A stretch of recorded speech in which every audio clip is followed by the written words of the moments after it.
I'm 99% sure I'm the psychopath of the group. Yeah. Yep. Not a psychopath, just a little bit too eager to be a murderer. Yeah. We will be correcting that along the way. Yeah, that's very true. You are. Are we live? Yes, we are live. All right. And I could do this. I can. Why don't you go ahead and put me on the camera for a moment? Hello, everybody. You're not going to see Tanya or myself as much Hi, Jess. tonight, and you'll see Jess a little bit too, because we only have the one camera today. We're still working on our streaming setup, but as we get a little bit more into things, we will be a little bit more prolific with our technology. However, you'll still hear our voices. We'll be the voices in your head, which this works out because in the early days when it was first created, Gary Gygax himself would kind of be off to the side behind a desk, and he would intentionally pull drawers out of a filing cabinet so nobody could actually see him. So all he was the voice in the room, and they would all be gathered around the table, trying to hopefully describe, or write down what he was describing to them. So we're in session 2. It's a session essentially 0.5. We're going to finish up character creation today. Our characters have names now. Some of the children have done homework in terms of watching movies and stuff like that to kind of get themselves into the notions of what's going on. But we have Everett and Abby and Ariana and McKenna and Jessica all here, and you're going to be looking at basically McKenna, Ariana, Abby, and Everett for most of the evening. Keep an eye on Everett for me and let me know if he starts misbehaving, and then we'll go ahead and just nuke him from orbit for the fun of it. Right? That sounds fun. Yes, and we're just going to go ahead and That's step the one on we that. have to watch. So feel free to keep up with the comments section, and ask questions. Tanya will be keeping an eye on that. And if you're having a hard time hearing me, just let Tanya know, and we'll figure something out. So this is kind of like one of those, she'll just position that a little bit differently. Maybe we'll see what happens. Yeah. Hi, see, it's me again. Yep. Hello. I was making sure I knew where to put it for the children. Okay. Yeah, I'll let you figure that out. Just make sure you're moving slowly, so you don't give people like motion sickness or anything like that. Okay. I'll give him motion. No. All right. No. Yes. You do it. I would say I gave everyone options of pencils last week. Yeah, no, but Everett's just hogging the bag over there and will not pull anything out. It's not hogged anymore, ain't it? Oh, okay. You're not feathering. You tell what the siblings are. Yes. Oh yeah. Granted, they're not playing siblings in the game. All right. So we did race, we did class, we did attributes, we talked about saving throws, we talked about skills. We did a little bit with armor class and movement stuff, but that's about it right now. So today, what we're going to do is we're going to round up some of the stuff, and I'm going to let you guys come up with like background materials, traits and flaws and ideas and the way that the character thinks and stuff. One moment, please, Everett. I lost the pool already. I said you would be patient and let me finish talking the first time. It's 3 minutes and 20 seconds. Oh. You just cost me $20. I want you to know that. Seriously. I know a couple of the kids already have their, I'm going to say kids because they are kids too. Yes, you're kids. Have their attributes and traits done. McKenna does, Ariana does. Ariana does. Abby, flip your character sheet over. Do you have stuff written up? Nothing up in the corner. That's all filler stuff. Right. That's all filler stuff. I think probably prior to that is possibly just going into equipment. Yes, that's what I was thinking of doing. Is equipment, so we can establish armor classes. As far as hit points are concerned, right now you guys are going to be maximum for first level characters. All right. So for a fighter, what's your Constitution bonus over there, young man? +1. Okay. You're gonna need a pencil, Everett. You better take them out. You have 11 hit points right now, starting at first level. Okay. A monk gets a D8. What's your Constitution bonus? 1. Okay. So you will have 9 hit points at first level. 2. 2. All right. So you're at 10. Rangers are a D10. So yeah. So you're 12 hit points. McKenna? So I have 11 hit points? 1. So you're going to have 9 hit points. Okay. What's I that? have 11 hit points? You have 11 hit points at the moment. What do I have with this? You're gonna that square right in the middle between armor class and movement. No, it says initiative. Oh, that's right initiative here. bonus. I'm sorry, For right in the hit box points, below you're it. Right in the box below it. 9. Yep, Everett, you You got get it. 12. Ariana, you got We it. have McKenna. new pencils. Now, Yeah, Jess? Everett, get out the. What's your pencil. Where's your Constitution pencil from bonus? last time? 2? Everett Alright, has so you're gonna have pencils. 10 I hit points know. at first level. Everett has pencils, 10. but he's being. I'm a teacher. I'm prepared. You're a student. You're not prepared. Your movement, Got it. your movement's gonna be That's how 30. I work. About 30. Yep. Question, McKenna. Yeah. Are you a remote student? Yeah. That's why. She's prepared, or No, that she doesn't necessarily bring materials because she's a remote student. Uh-huh. I brought 2, and Abby's using mine. Yeah, because everyone did at pencils. They're right there. Yeah, so why don't you get him out? He can Hey, get himself out one. stop yelling. Hand down. No. She's not prepared. Maybe there's some in the cup on my desk. Did I not leave them here for last time? I don't remember you doing that. No, I'm They were sorry. the big chunky ones. I don't see them in my bag. No, I am sorry. So, all right, Hold real on. quick. Initiative bonus is going to be your dexterity bonus, straight up. So whatever your dexterity bonus is, you're going to put that in the initiative block. All right? So if you have a dexterity of 17, you're going to be at +3. So your initiative bonus is +3. Okay? McKenna, what's your dex score? My dex score is 10. 10. So you have a 0. So your initiative bonus is a 0. It's not like I'm not prepared. Okay? Everett, what's your dex bonus? I just gave her Plus one. 3. All right, I so didn't your know where initiative those bonus ones is went. +3. What? Your initiative bonus is +3. That's the box right above hit points. Perfect. All right. So we've been talking a lot about what the pluses are and what the values are and stuff. What does this all mean? Well, let's look at it this way. Let's do a quick rundown. Strength. Let's use the old concept of the tomato. Okay. Strength is your ability to crush the tomato in your hand. Dexterity is your ability to dodge the tomato when somebody throws it at you. Constitution is how you resist a rotten tomato when you try to eat it. Intelligence is knowing tomatoes are actually technically a fruit. Wisdom is knowing even though it's technically a fruit, you don't throw it into a fruit salad. Charisma is your ability to sell the tomato.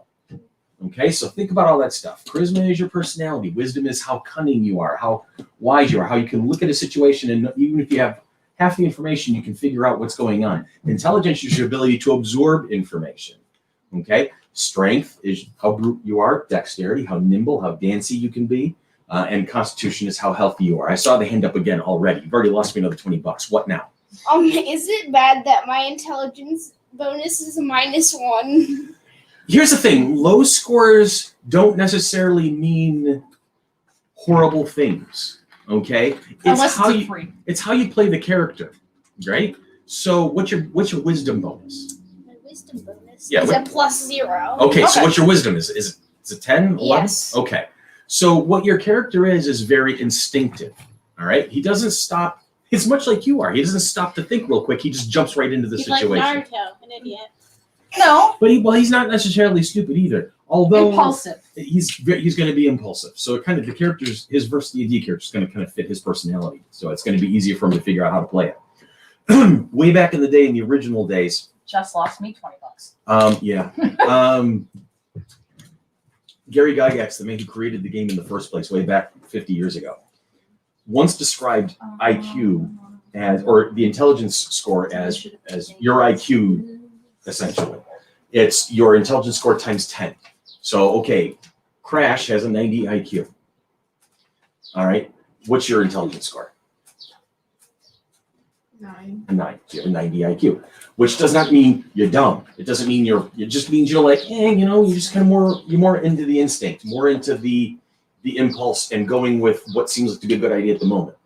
You're not going to be the book smart. You're not going to be like the wizards who have the 16, 17, 18 intelligences. They're the people who can devise the greater mysteries of the universe over a cup of coffee, So I would, your character is not just dumb. I mean, don't think of it because it's a low score, right? Okay, but it does affect your rolls. If I say, hey, give me an Arcana check to see if you understand a piece of magic or something like that, you're going to roll a 20-sider and you're going to subtract 1 because your intelligence score is a -1, right? So if you needed a 15 to succeed and you roll a 15 on the die, you have a 14 because you had a penalty. So you don't quite understand that piece what's going on in front of you. What's initiative? Initiative is to see how fast you are when you get into a combat, and sometimes I will use it for non-combat situations because there might be a situation where everybody wants to talk to a person or do something at the same time. So I will say we're going to do a non-combat initiative. And we're going to see how fast everybody is. It just gives me a chance to kind of keep things organized. So on an initiative roll, say Ariana gets the highest roll, so she'll go first at the top of the round. She'll let me know what she wants to do. We'll go from there.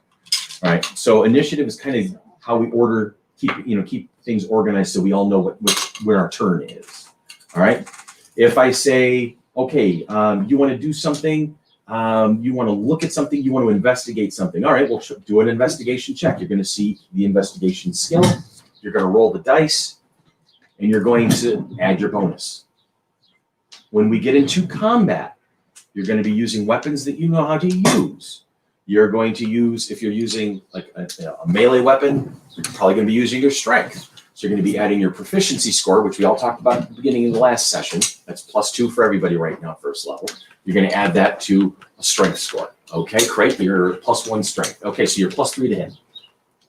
So you're going to roll your 20-sider. You're going to add 3 to it, and hopefully that breaches the guy's armor class. What's armor class? Armor class is the number that you have that shows how much protection you get. So if you have a 15 armor class, that's the number I have to hit with the bad guys in order to hurt you. Okay, and it's also vice versa. That would be the number you would have to hit the bad guys. Okay, Everett. I was just going to say what No. you're going to say, but less smart.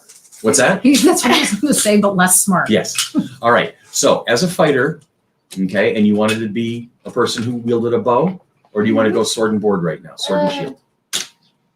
Sword and bow. Sword and bow. All right. You cannot wield them at the same time, I know. but you can carry them at the same time. Okay. So you're going to have typically a long sword and a long bow. All right. You can actually even have a shield.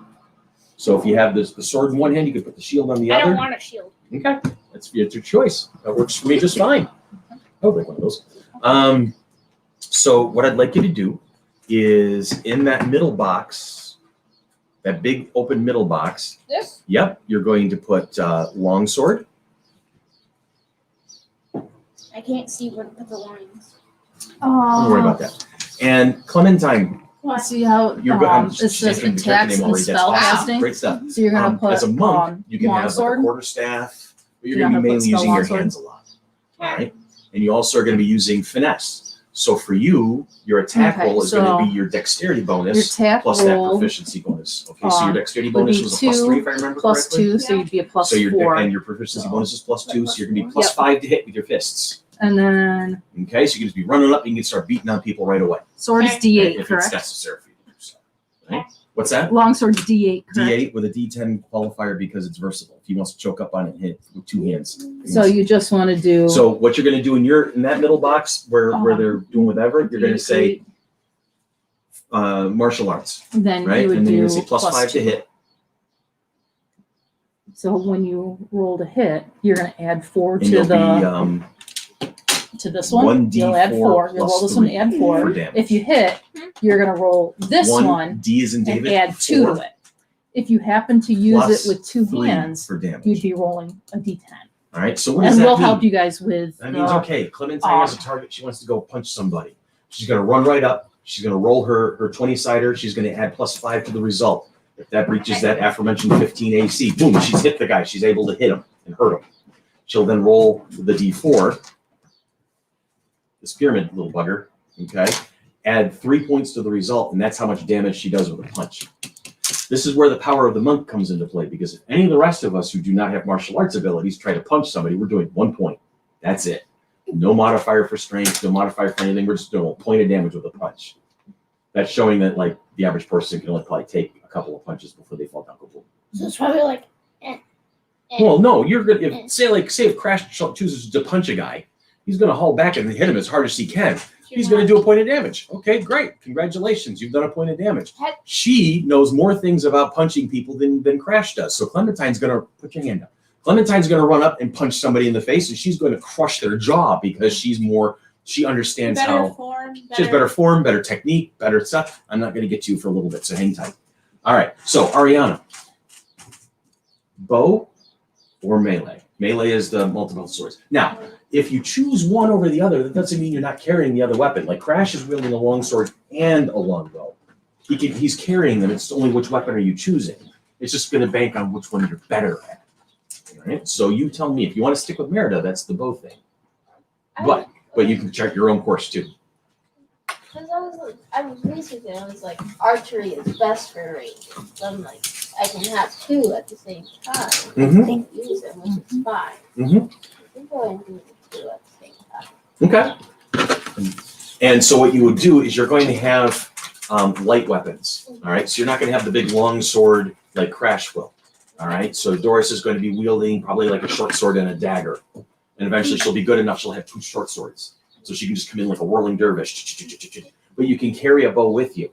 Right? Just because you've chosen to study 2-weapon fighting doesn't mean you can't study anything else. Right? You can become proficient in other things. So with a short sword, now what's your dex bonus? Because they're finesse weapons. You can use with a finesse weapon, you can use either your strength bonus or your dex, whichever's better. Like if you're really, really strong, you can use your strength. But if you're more nimble than that, Let's go with the dex. right? So what's your dex? What's your dex score? Yeah. All right, so you're going to be +5 to hit with your sword. Your +5, it's short sword.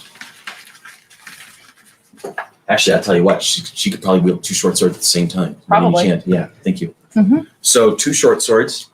You're going to have them sheathed on either hip and just go, hello, it's time to play. Hello I had a there. guy who actually had them sheathed across his back, so he would just be like, party time. Hello there. Exactly. There's a really cool magic item. I don't think it exists in 5th edition, but I'm going to make it happen because I love this particular item. It's called the Caster's Glove, right? And so basically, it's a magic glove. You put it in, and it stores an item. Oh, that's cool. All right. So I have, for instance, I have a character that has this huge, heavy repeating crossbow. He doesn't sling it across his back. He sticks it in the glove. So he's just walking along. You can't tell he's armed, and all of a sudden, boom! He starts shooting people. You know, I've had also characters that have their sword in that glove or a quarterstaff in that glove. You know, yes, So Everett. is it kind of like He's up to 5 now. You know that, right? I already told them downstairs that you lost the office pool. Yes. Is it kind of like the thing in Naruto where they have like the ceiling and they can I'm going to be honest with you. I've never watched Naruto. I Pronounced know that it he wrong. runs weird. I'm mad because you pronounced it wrong. Well, you know why? Because I've never watched it. And all I know that he runs weird. That's the thing. See, we have our Have you shows. seen Demon You guys Slayer? have your shows, so we don't get your references. Right, so that's why we're trying to figure out a Yeah. reference that. Just for Isn't you, he not the for one him, but that for had you, I will the watch it. The headband? headband, yeah. Okay, he's got the one that's got the funky headband with the symbol on it. Is he the whiny one? Probably. Yes. Yeah. Actually, in anime, mostly they're all whiny, aren't Yes. they? Yeah. The I right think to tell me Everett. you've watched Demon Slayer. No, if you haven't watched Naruto, you Yes. haven't watched that. Here I can actually list the anime that I've watched in one hand. I've watched Last Airbender, okay, Avatar: Last Airbender, which I think is probably one of the best TV shows ever made. No, haven't watched that. Deal with it. All right. Fairy Tale, I watched a little bit of Yes, Yeah. because my Fairy kids Tail. were into it. The first season is Um, great. Hero Tales was my favorite. I liked Hero Tales. I've never seen that one. The heroes are all based on various constellations of the zodiac, which I thought was kind of neat, Oh. right? No. And the theme song was pretty badass. So my son and I we would listen to it, and as soon as the theme song would come up, we were like, do, yeah, and we'd headbang to it. Yeah. And I've seen one from a long time ago called Escaflowne. Escaflowne, I watched a couple of episodes of that, and then I've seen some like the big movies from the 80s and 90s, like Akira and Ghost in the Shell and things like that.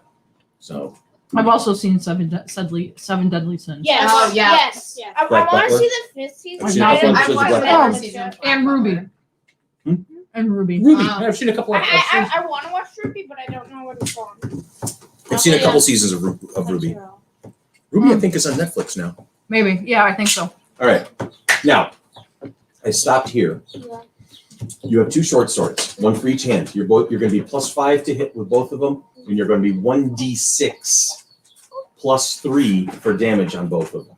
All right. D6 is the traditional. Everybody's used to dice. The Monopoly dice. The Monopoly dice, the Yahtzee dice. All right. The square one. Yes. So you're going to have the potential of basically doing a lot of damage in the Hopefully early that's not the levels speaking one. because you're going to be cutting people left, right, and center. But you got to hit. But we'll work on that. All right. You are wielding a mace, I'm assuming, as a cleric. Yeah. Okay. A mace is going to be 1d8. So it is going to be your strength bonus plus your proficiency bonus to hit, and then 1d8 plus your strength bonus again for damage. Wait, it's a squeaker. Can you repeat that? Yes, I can. All right. What's your strength bonus? Strength bonus is +2. +2. All right. So in your normal, everybody gets proficiency bonus at first level of +2, so you're going to be +4 to hit. And you're going to be 1d8, that's the double diamond one, +2 For your strength. for your strength for damage. You don't get proficiency bonuses on damage unless there's a specific set of circumstances. I think they have to be met by a particular class. So wait, would my attack bonus be +4 or +6? +2 for strength, +2 for the proficiency bonus, and this is your +4. Okay. Now, as you guys level up and get more powerful, your proficiency bonus will go up. You may find magic items to increase your strength or your dexterity. You may find magic weapons, right? So Ariana may be wielding 2 short swords +1 or +2. In 5th edition, they top out at +3. Those are the legendary weapons. If you play computer games at all, think of green, blue, purple, right? The common magic items, the rare magic items, and the epic magic items. So like the Fortnite ratings. Gray, Oh my god. green, blue. Exactly. Yeah. Yeah, 5th edition's kind of wound itself around some of that stuff because people are so used to I play World of Warcraft, and Star Wars Old Republic. So those are my MMOs of choice, right? And so we layer things by the color coding system. So with magic items, common items are going to be your whites, your grays or your whites, and then the uncommon items, the low end magic items, the greens are going to be your +1 stuff, your minor magic items. The blues are going to be the +2s. And then the legendaries, the epics, are going to be +3s. And then there's this whole layer above that called artifact. Don't worry about those. They are more trouble than they're worth, but you won't be dealing with them until later levels anyway. Okay? You'll be dead before you find them. Not necessarily. Not necessarily. That's a good thing. Juliana is carrying one in her Sunday game, and she's only 12th level. Does she know it? Yes, she does now. Oh, okay. Yes. She asked me all of the right questions. She was spectacular. She asked me all the right questions this morning, as a matter of fact, over muffins. Muffins. Now, so we have your mace set up. Now, with armor, are you wearing? We're gonna go through and do armor next, but let me get to Jess. Jess, what are you gonna be wielding for a weapon? Do you have like a quarterstaff or a? Okay. As a druid, you have a couple of different choices. You can have your good old-fashioned trusty dagger. Okay, it's basically It's a a small knife. It's a small knife to basically. No, it's not so much small. It Well, can be a full-on freaking knife. All right, and you can stab things with that, or you can carry a scimitar, which is a kind of a short sword, but it's got a bit of a bend to it, right? So it's easier to get critical hits with it. It does a little bit more damage, or a quarterstaff. So you can cast your spells, you can get magic staffs and stuff like that. You can use any one. You don't have to. If you pick one now, it's not like you can't use anything else as you go down the road. These are just various items that you're normally going to have access to. All right. So, but all of the items you've got are predominantly going to be strength items. So you're going to be +2 to hit with them because of your proficiency bonus. And you're just going to have the weapon damage straight up because I see you have an 11 strength, right? So you're not going to be hitting really as hard as others. Your power is going to come from the spells. And then as you gain levels as a druid, you're going to be able to start shape-shifting into other animals, beast shapes and things like that. So you Right. get to be your own dog. I could be my own pet. So she's gonna be your You own best can friend. like So she's say, like you can like Beast talk Boy to from yourself Mom in your to head Good call. Yes. now. Instead of kidnapping other people's dogs, you can be your own. I'm not stealing any dogs. Sometimes she needs a visual. So while you're working with her on that, I'm going to come over here to Crash Gordon. Okay. So How are you protecting yourself? that's like a mace. That's I what want she's light using. armor with So like the light- dagger would probably light be about this long. light armor on A the scimitar arms, is going to be like legs, this, and but it's going to be chest. a curved blade. And Okay. back. blade. So And you then can a choose quarterstaff leather is a armor, which huge is some of the block. lightest armor in the game. I want like light metal armor. And Okay. it's sometimes So you're gonna good want a at chain least shirt. Be able to have one of those around You're not full anyway, suit of because chainmail like the sometimes, Knights of King some Arthur's court. monsters It's just hit basically with a shirt, blunt weapon. right? And you can The other ones put a are coat sharp, over it they're so it dampens the sharp. noise so you can stealth around with it a little bit still, right? But it offers you some protection, okay? So which one And do you want? let me look that up to see what the value is. What's your dexterity Also, score again? Dexterity. DAGGER. +3. No, And so it'd 17. be plus 17, so two plus for 3, your that works. attack bonus. All right. So your armor class is and- automatically a 13 to start with, but don't write that down because it's going to get modified by the armor. Is a 1d4. Oh, There it actually, is. Chain shirt is it's a finesse 3. weapon, so actually three. that's going to be a plus Okay, 3. so because you your- use dex for it. Everybody's armor classes starts at a 10. That's the base number. And then So you that add is your probably dexterity the big bonuses typical and the thing various you armor use this pieces to you get guys are going to bonus. wear.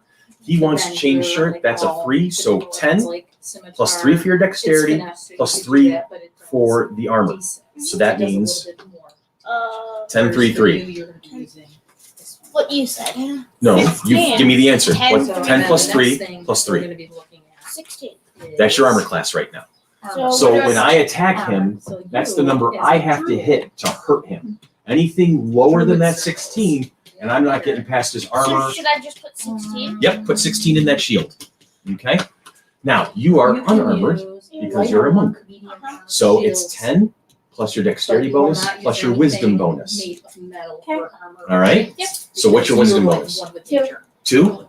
Okay? Yes, And your you're dexterity right. bonus is a 3. So So your armor class right now is a padded 15. leather, Okay. And you don't wear armor. So change that 10 to a 15. You did a 15. Oh, it looked like a 0 from here. I'm sorry. Okay? So that's So yeah, the you could go again, up the to power like of the 5. monk. She's nimble Okay. and she'll get bonuses to her armor class as she goes up. It's not gonna be dramatic, but she's gonna be hard to hit eventually. All right. Now, young lady, as a ranger, you're gonna stick to light or medium armor. Crash is wearing medium armor with a chain shirt, but you can go with leather, you can go chain, you can take a breastplate kind of a thing. Foot high. There's So scale mine mail, starts banded at mail, 12. studded leather. Plus your dex modifier. So I want that. What's the Studded leather? Yes. Okay. What's the strongest one but sneakiest? Strongest but sneakiest? Yeah. I'll look in a moment. And you could carry. Because some of you, Which would give you. that would be a 2 more of your breastplate. armor class. I was gonna go for breastplate. Well, I got what I got. you got what you got at That's the what moment. that's what it is. You will have to. I can come up with change some the kind of breastplate sketch later for me, on. 'cause Right, so you want a dude, breastplate this then? is gonna be Yes. difficult. Okay, that is going to be a 4 factor. So what's your armor class or I your was planning on not dexterity doing modifier? armor, but I would probably It's a go 4. for, like No, it's leather padding 17. on the arms. Oh, yes, 2. Okay, so you're a plus 3 for So you with a want your 17. armor You're a class plus to be 3. 10 plus whatever your Okay, dex is. so hang on a second. So it's 10 plus 3 plus 4, so Yeah, 17 armor class. So you'd be very. So you're the most squishy. heavily armored of the 3 so far. You'd be very, very squishy. Okay, Clerics can pretty much use any armor. she's a life domain cleric, so she can wear heavy armor.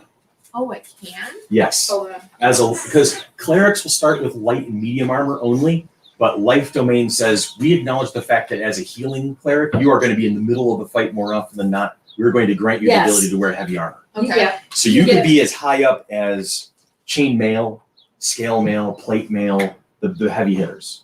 Now, You're probably not going to be wearing plate mail because it's 1,500 gold, and I don't think unless right. And what's your strength score? 15. 15. Okay, good. Because with the heaviest armors, there is actually a component where you have to be a certain strength to be able to wear it and still move around. Yeah. And you cover that mark. So if you can actually find your way to get your hands on plate mail, you can put that on.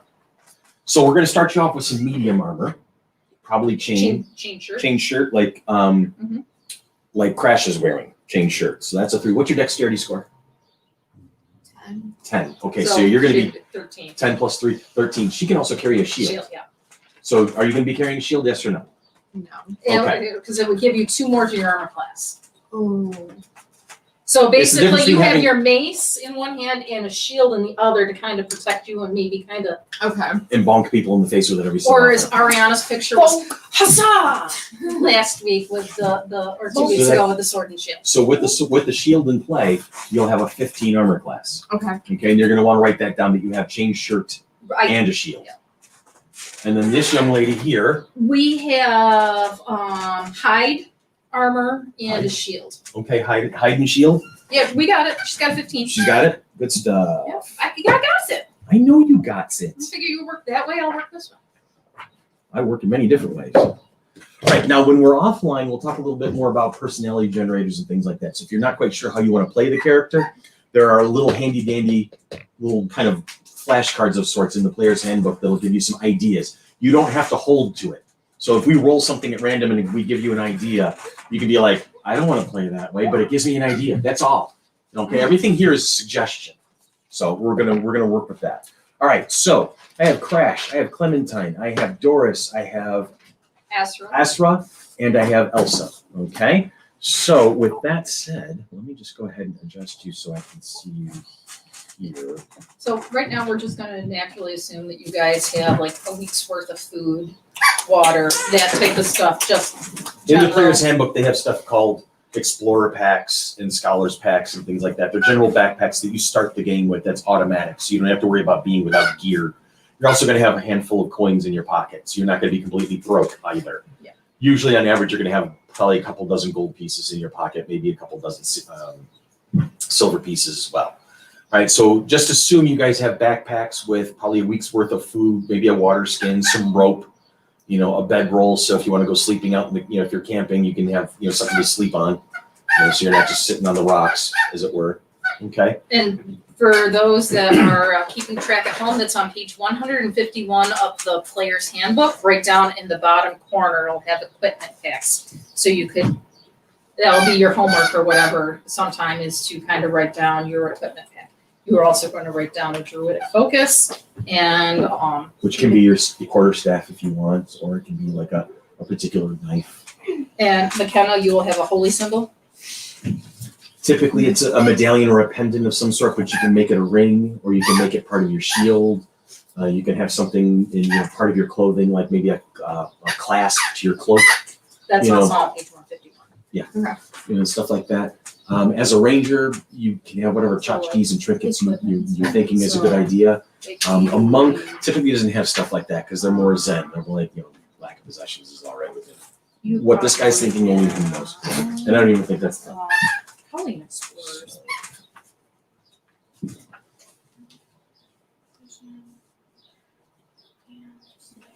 So Ariana, you probably have what's called an explorer's pack. Oh, yeah. Okay. And what I'll do, honey, is I'll take a picture of it because I don't think you have a. No, I don't. Do you want my player's handbook? Sure. Have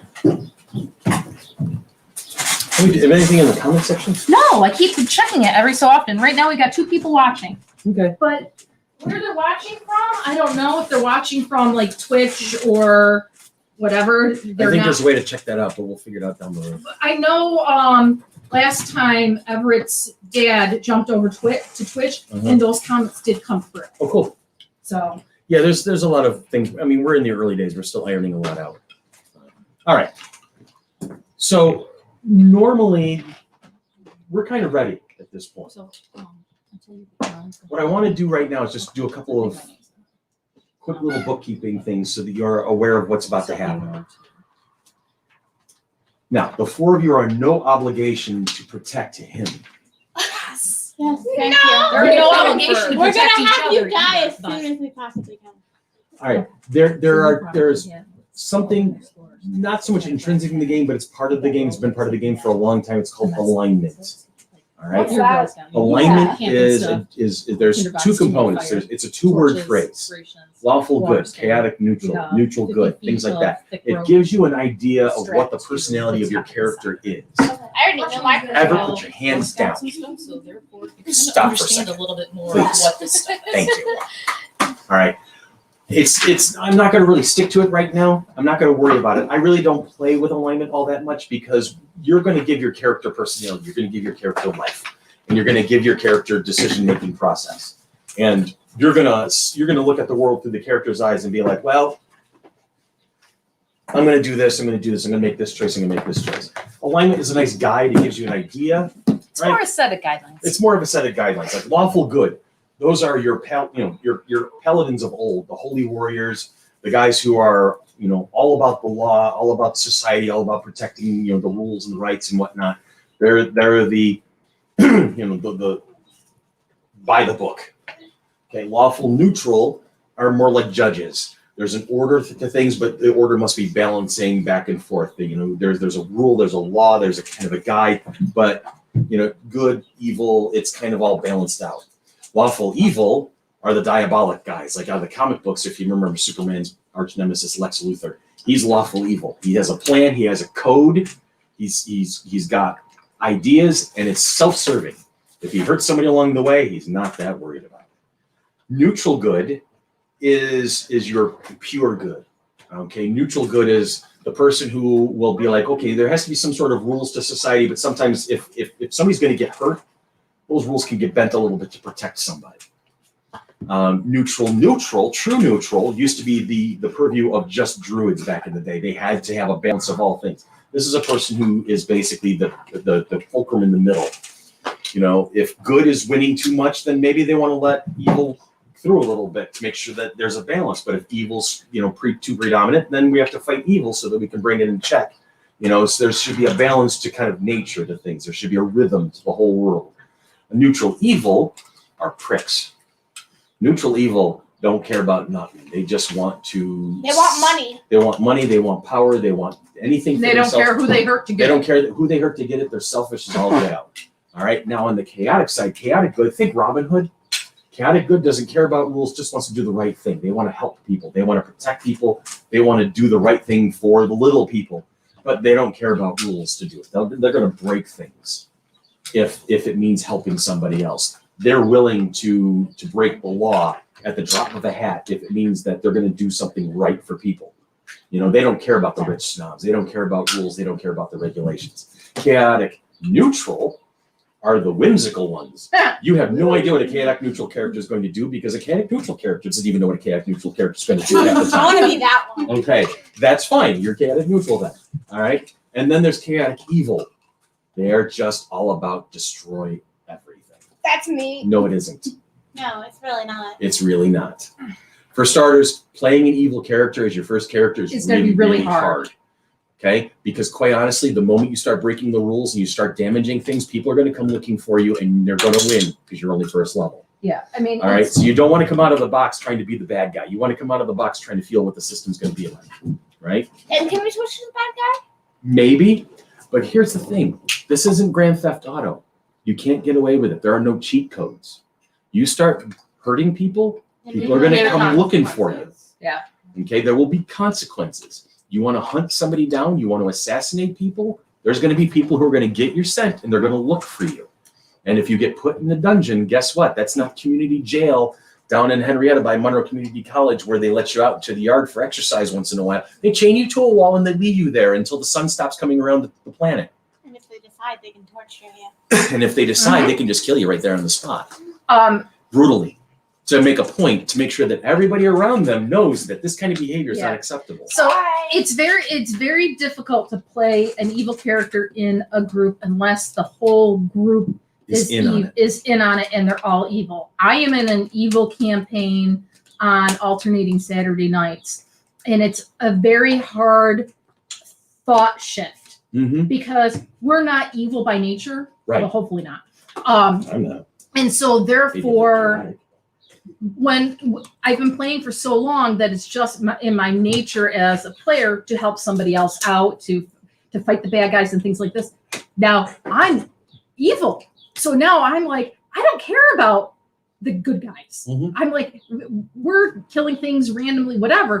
But we also have bounties on our heads and we can't stay very long in any towns or cities because of the fact that we're hunted ourselves. I don't mind you raising your hand so much, Albert. It's a joke. We have fun with it.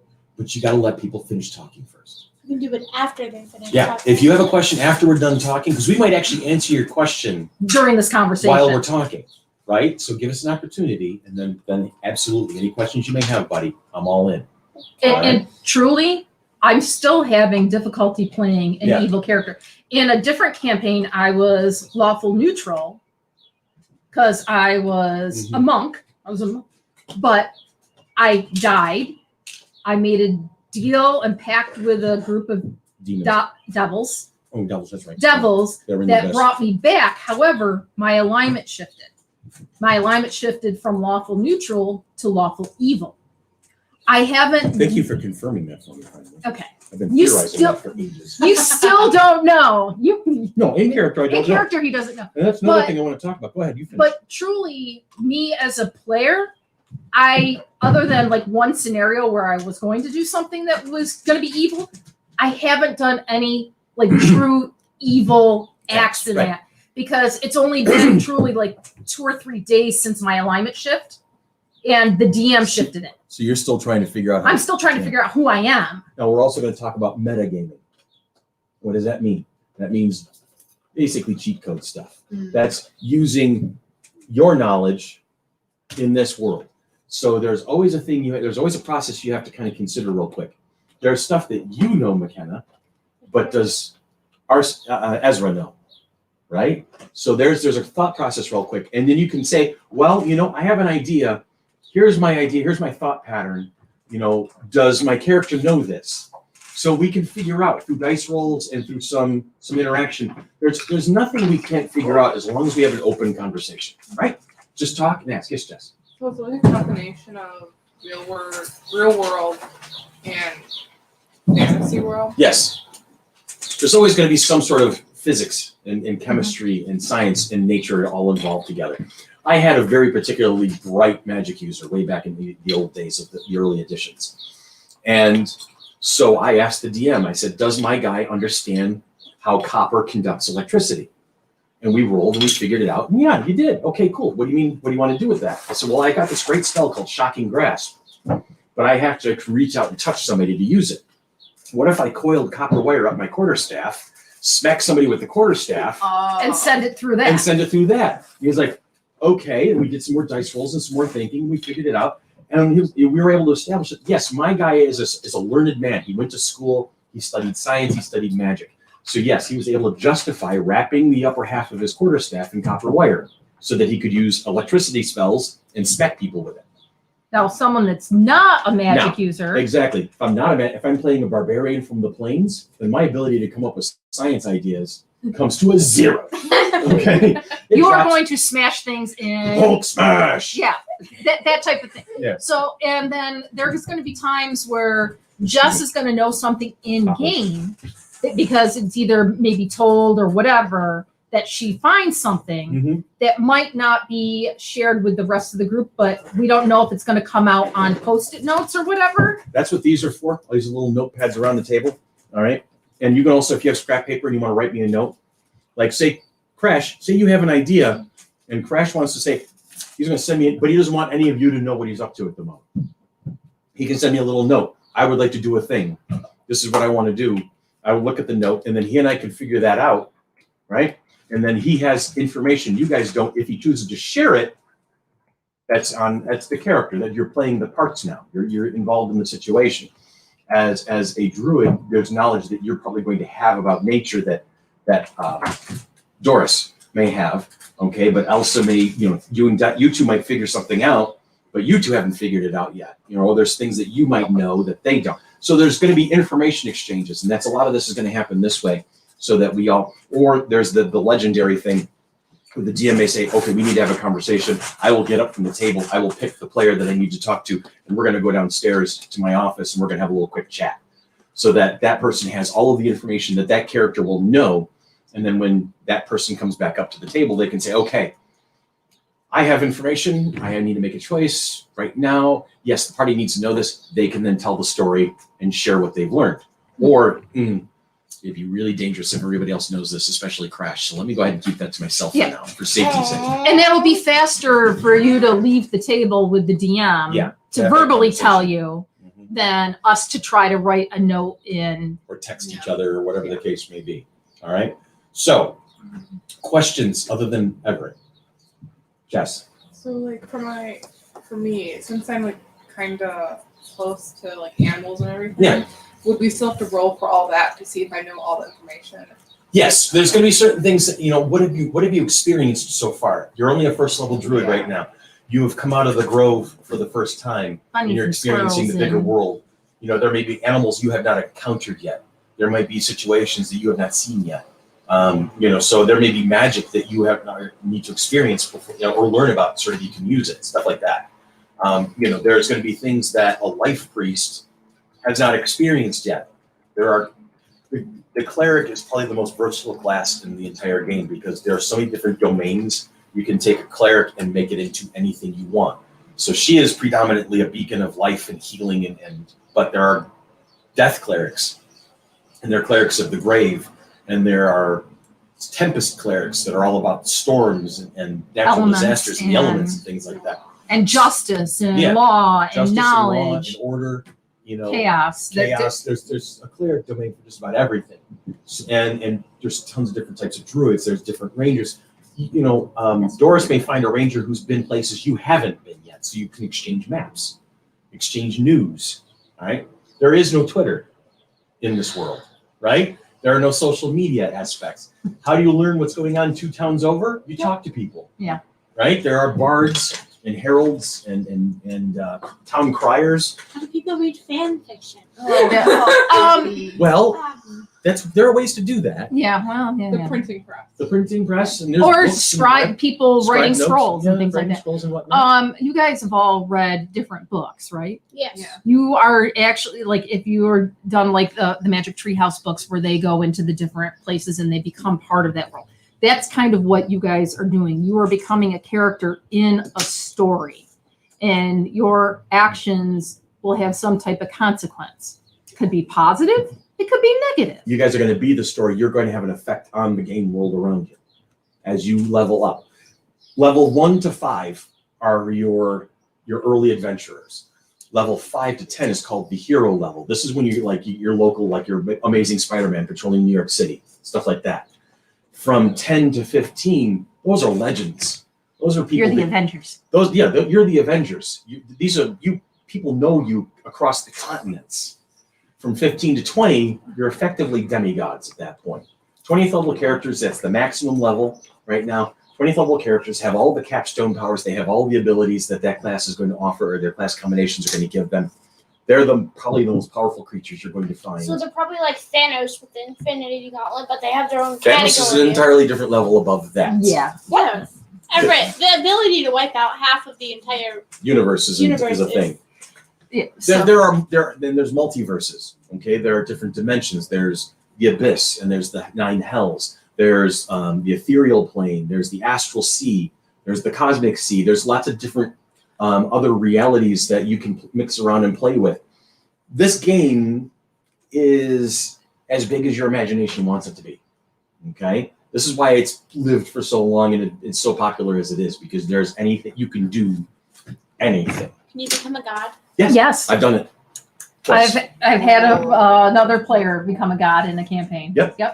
My first one was a paladin who fell from being a paladin because he chose to break the rules to save somebody's life, but he lost all of his powers. So he was a fighter just a regular warrior for a while, but then he got his powers back because he redeemed himself and helped defend a fallen god against other evils and ascended at God's place. He's the god of the Guardians, essentially. He's the god of the Guardians. So his whole portfolio is being the shield between the good and the evil.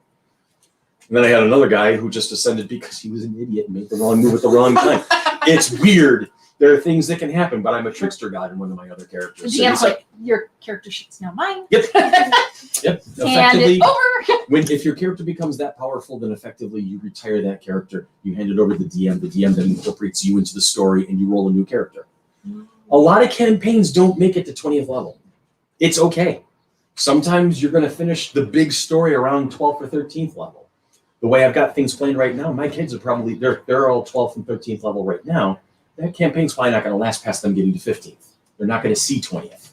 It's possible. Is that a bad thing? No, it's okay. Some campaigns end at 6. Yeah, in the 29 years I've been playing, Mm-hmm. because it's been 29 years, I can't believe it. I think I've had one character reach that epic level. Well, keep in mind also for the first several years that we played, there was no such thing as a top level. Right. So, I mean, First but- edition D&D had no top level. Second edition also had no top level. So you could However- have like 100 levels? I had a 53rd level character at one point. however, there Wow. were certain races that had limitations. Right. Their level limitations, like elves could only level to a certain level. Yeah. In Because the race uh, themselves are so powerful inherently that if you in a stacked on specific class class. levels, it would be like, oh my god, why am I giving you all these bonuses? So But- now yeah. they've created it so you get a little more powerful quicker. Yes. So therefore 20 is So it makes you feel like you're into it more faster. But again, like I said, there are tiers of play. You guys are now in tier 1. You're first level characters. You are beginning adventurers. Okay, you're not household names yet. Nobody knows who you are, except for your friends and family, people who taught you, stuff like that. That's about it, right? As you begin to grow more powerful, as you do things, as you fix things, as you create stories around you, people will start hearing about you. When you hit 5th, 6th level, people are going to know Crash, and they're going to know Doris, they're going to know Clementine, they're going to know Ezra, not Ezra, Azra, and they're going to know Elsa. You know, you guys may band together as an official adventuring company, name the team, as it were. I've been a member of of the Untouchables, the Staff of Alliance, the Cheesemakers Guild. That was a fun one. The Black Sheep Company, House of Amber, Allied Merchant Company. I don't think our group had a name. Which one? The epic characters. No, we did. We were what they called us the Starborn, and that was that. Oh yeah. You know, because we were basing our powers off of the Celestials. Yeah. So we were the Starborn. You know, so you may come up like my kids. They decide because they like Imagine Dragons and they like having a wagon. They would have a wagon to carry all this stuff around. So they were Imagine Wagons. Funny. And the party ranger kept painting flames on the sides of the wagon. You know, and so you may say, hey, we're the company of the flaming cart. I've been in that team too. You know, it's customize it, have fun with it. All right. Just for the ease of things, right now, the 5 of you know each other. I'm not going to do the whole, well, you're going to be meeting and interacting. At this point, we're just going to make the random assumption that the 5 of you have met, that you've probably been on a quick mission together. All right. So that you at least have some familiarity with each other. All right. You kind of get started into the story at this point. They were a wagon escort. They were a wagon escort, or they all came to town at the same time, recognized that they were all new people and had no idea what they're doing. So they're going to just, you know, like, I'm latching onto you because I'm scared and you look scared too. I need an Can I be your adult. Indian side house? And just to let you guys know, there is no little health bar above your characters' heads to Yep. know how injured or damaged you are. Mm-hmm. So if somebody's like, "Oh, how many points are you down?" You just say, "I'm feeling pretty weak. I don't Yeah. know if I can go on very further," and things like that. And then they'll know, "Oh, we might need to heal that person." Yes. Type You thing. can, there are some really gritty rules out there for how to handle hit point percentages and things like that. I'm not going to tax you with those right off the bat. As you get more experience, we may have more epic boss fights. Like when the really big fights come up, I may slip some extra rules in, custom house. It's called homebrew rules or house rules. We may slip a couple of them in along the way just to see how much fun they are.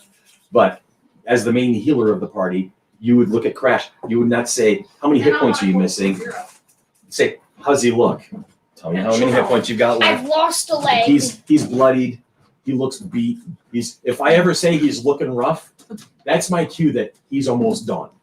Right? We gotta let him keep fighting. Yeah. If he's looking, hey, if you got 1 hit point, you're in the game.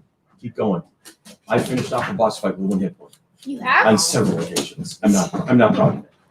But this is what we do. This is you depending on your character. Some of your characters may be like, hell with this, I'm out of here. You might find yourself in a completely overwhelming situation, and the only thing you can do is try to cover your butt and run. That's acceptable. That's the game, right? Don't think that just because you're in combat and I'm rolling initiative to see who's going first, that you're obligated to stay there. There may be times where you have to, because the door locked behind you, or because magic is preventing you from teleporting out, things like that. But if you're walking through the woods and you see something brutal, you can try to avoid it. Or walk towards it. Or you can walk towards it and start something Popcorn. with popcorn. You can see what happens, right? You can see what happens. Anything is possible, okay? So can I be Ariana's in-game side house? Can you be what? Ariana's in-game side house? I don't know what they're talking Side about. hoe? That's up to you two. Just write it down. In-game God. side hoe? I'm Did I not hear your that right? in-game side house. Okay, We saw each other. There's during Hamilton, narrator, Emily. There's a lot of us. okay. Mariah, you need to. Yeah, is Mia joining? I don't know. But I was gonna say, then I can get. I know this Mary table is going to get pretty big at one point or another. It's going to ebb and flow. Might have to People are going to talk come, people are going to go. I'm going to tell you right now, there's a distinct possibility that by the time your team hits 5th, 6th level, you might not be playing your original character. It could happen. You might lose your side house. Now, as you get up in levels, you will have access to resurrection magics. Some are more powerful than others. So if somebody gets capped, you can probably try to bring them back.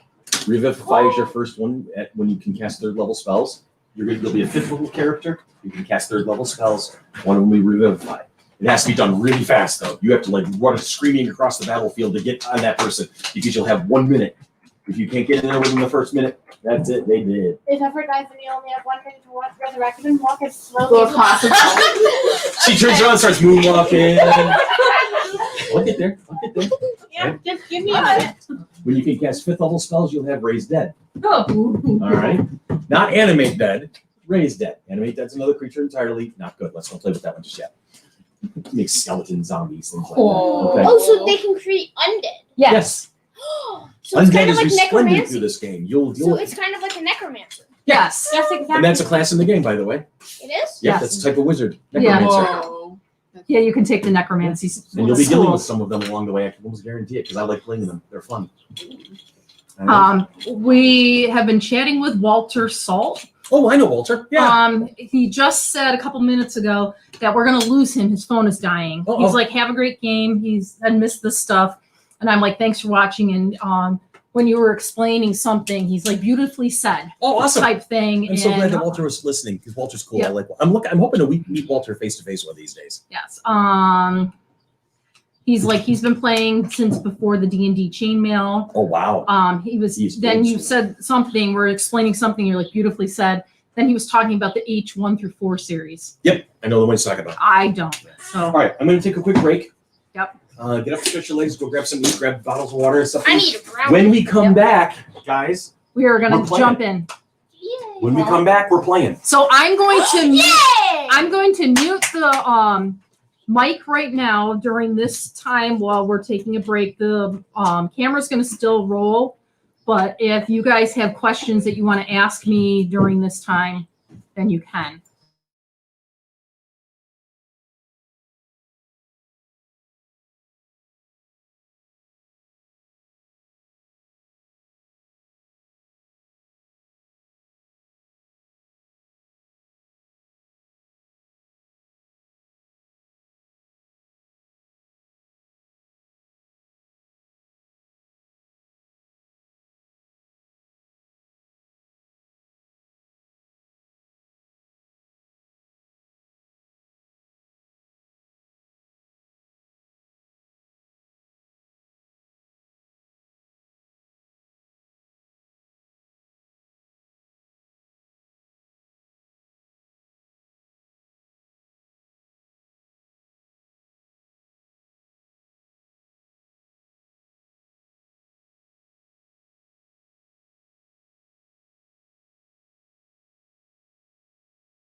the years that some of my players have reminded me about.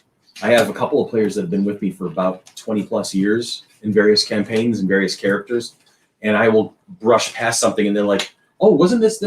And I'm like, oh my God, yeah, that's right. And then I have notebooks scattered across boxes and things. There is a binder, that black one right there on the far right over here. That's part of it. That's part of the world right there. That binder right behind, that black one behind Jess's left shoulder. That's like a whole town in my old world. Okay. I have steno notebooks, trapper keepers, folders, the work with notes scattered across. I've got files on my computer. I can't keep track of it all anymore. And Now, I have so many characters yes. over the last 29 years. Yeah. And I have every single You want one to talk of them about split still. personality disorder? Holy moly, be a gamer for a long time. Yeah. Right? It's a lot. And I I'm forgot like, to ask you. I have them in folders and Exactly. binders and things like that. Right now, we have 2 Sunday characters. I have a Thursday character, and I have 2 Saturday characters. I have 5 characters that I'm working on right now. Yeah, I got Star Wars. I got Evan's game. I've got my Saturday game. I've got the Thursday game. And then I'm DMing the kids every other Sunday. And then I've got 6 games running right Yeah. now. I have 5 characters. Well, technically, That this. happens. It's actually kind of a badge of honor thing. So I have 5 games I'm Yeah. playing in, and then I have a 6th game because I'm helping to run this one. Now, Yes, Everett. yes, Everett, go ahead. I forgot to ask you how high was your bounty in the guild? On the evil campaign, I think you're up to like 10,000. I don't know. I'll have to let you know kind of in the next one because I have it on a little note in my folder how I was much playing the Robin Hood, kind of a ranger little, character in the old game. And the bounty sheriff poster wanted was to and get- how much. I want to say right Had now, a 10,000 since we're gold low piece level, it's like bounty on my 500 head, gold per person right? Dead or alive. of our group. So if they could find us, rogue, but- the thief in our party, there are cast 4 an of us in illusion the on group. himself So to they make would himself get look like this 2,000 old if they bounty had hunter all that was of you. famous on If Long they Lake. were able to bring us Brought in. me in, How strong is your character? got the bounty, Like what level? 10,000 gold. Okay, and then the rest of the party came in and helped me escape. over the I top. have a Oh, multi-class oh, character, oh, yeah. so I am and level the best thing about 3. it is we decided that mage instead of and fooling level once, fooling twice 3 kind of thing, in we decided to thief. see how dumb the So I'm a sheriff mage was. rogue. I allowed myself to be captured by my own party My members friend 3 Sean times. is psionicist We made monk, enough gold to buy a bounty hunter of our so own to he's take out the he's sheriff. dual class. Oh my And god. Oh, our it's friend, my hilarious. friend Mark is dual class hilarious. into cleric fighter. You and think the- they would get used to it then after a the while? fourth but no, I mean, they person kept bringing is me in. a I kept straight escaping for some ranger. reason. She's the one that's got the highest number of levels because she's a straight I single will- class, but I the will rest of us are occasionally bore the hell multi-class. out of you with anecdotes of some of the things that I've done. It's not to just completely boring. It's not just a flex of like how cool am I, but it's also to kind of show you some of the things that are possible out there. There are some wild stories out there that we just have fun. We have war stories. Yes, Jess. Okay, she needs some. I got it. Are we back online fully on Yes, mic? we are back online. Okay, cool. So I So- figure when we're having this So conversation. Tanya and I may bore you with stories once in a while of things that we've done, just to basically kind of show you some possibilities. Is in essence. I started playing in 1988. I was 18 years old. I was a Okay, so freshman this in would be college when I was doing introduced to the damage. game by a couple of friends of And mine. Druidcraft. And that was first edition D&D, Advanced Dungeons It's kind of and like Dragons at the time, because second D&D, like edition a didn't exist. distraction type stuff. Right, so I've played So every if you edition want to distract, like, of the main 5. so you can see what. Yes, you ever. know, How long have you others been playing like, on or 5th edition? 5th edition I've been playing following leads. It's for. basically like you It's want been to around for 6. possibly I've been playing it distract for somebody 3. over here, so you're gonna do I think. something. So you've been playing Right. it for half the time So- I was out? Yes. The nice thing I've liked 5th the But it most so only far of all the lasts editions. for like one round, which is 6 Third seconds. edition is great mechanically very for the short veteran time gamers. frame. It's very rules Whereas crunchy. this, You can really customize a very complicated, cool Um, character that can do a lot of different things. Case in point, that Mystic Thirds wizard cleric that I was playing that could do just You about any. He was can never do amazing damage at to one them thing. if you He could actually just hit do them. everything. If there was a So question, he was that typically might be the answer. better one. Right? And then we had Because- our paladins Because and our if you rogues who were defense mechanism, specialized in doing the you can things go they like did. this and But if there was a try to spell snap needed to be and get cast, I away. typically had it, which was wild. At one point, I could cast like 3 spells around. It was very weird. Anyway, so rules crunchy, very easygoing for complexity. And 3rd edition spawned an offshoot called Pathfinder, which is even more. It's like 3rd edition on steroids, right? That's what we're playing on Thursdays is a Pathfinder. They wanted to make you feel powerful in the early levels. What they didn't realize is when you get to the upper levels, it's like, holy crap. As a matter of fact, that blue binder, that one right there, this is one of my high-end Pathfinder characters. I need a half-inch binder just to keep them organized. Yeah, and so. Yeah. The Pathfinder. He's called an artisan. So he's a builder, he's an inventor. So I basically created Tony Stark's Iron Man So they have in a a whole Pathfinder, in a different fantasy setting. game system. Yeah. But it's based on 3rd edition. Yes. So I say all this to tell you 5th edition is, in my opinion, and people may disagree with me, is elegant. It's more streamlined. It's easy. It's probably the easiest to jump in and kind of get the hang of it. There's action economy. There's different character classes. There's a lot of diversity in it, right? In terms of races and classes and stuff. You can really customize and create the character you want to play. If you have an idea or an imagination, we can make something happen for you, right? And it can come up with oddball combinations. Like I have created a healing character that's entirely a sorcerer. So this guy who you'd consider probably like somebody who's, no, he's a warlock. So somebody who sells your soul to a patron, well, this is a celestial warlock. All right, so he's made a deal with a unicorn or a diva or some sort of astral, angel Good type of character, person. like a good extraplanar creature, and he's got healing powers. So instead of destroying the planet, he's trying to heal everything. Whether there's a tank made out of a magic user, may just tend not to be thought of as tanks, but I made one, so it's fun. Anyway, stuff like that is possible. It's elegant, and I really appreciate it. I mean, we've taken about 2-3 hours to create these characters. As you get more used to it, we'll be able to whip up a character in 15 minutes and jump right in. I can tell you right now, for me, it takes me a little longer to create a 5th edition character because I've played the game in 5th edition once and I DM'd once. Yes. So I'm like helping McKenna and everyone with their books. I'm like, okay, I have to look at what some of these spells do because they're a little different than what I'm used to having them do. Like resistance, okay, it used to be, it's like, you get like a +2 to your saves. Now it's like a D4 or that type of thing. So I'm just like, I have to read the spell descriptions because I don't necessarily know it. But for those that get it, Thunderbolt is a spell that you want. Thunderwave. Thunderwave? Thunderwave. Oh, I thought Thunderbolt was one. Thunderbolt. I don't think Thunderbolt is a spell in 5th edition. Let me see. I think it's Thunderwave that you're thinking of. Is that the one where you stomp down and make the cone of thunder damage to push back? Yeah, no, Firebolt. Firebolt's the one that I was like, because it's a cantrip. You can just go, Firebolt, Firebolt, Firebolt every round, and it's a D8 or a D10 points of damage if you hit. Let me tell you why that's cool real quick, and then I'll have you answer your question, Everett. In older editions, spellcasters, and I don't think you three are spellcasters. You would have to memorize certain spells, and that was it. If you use that spell, you lost it for the day.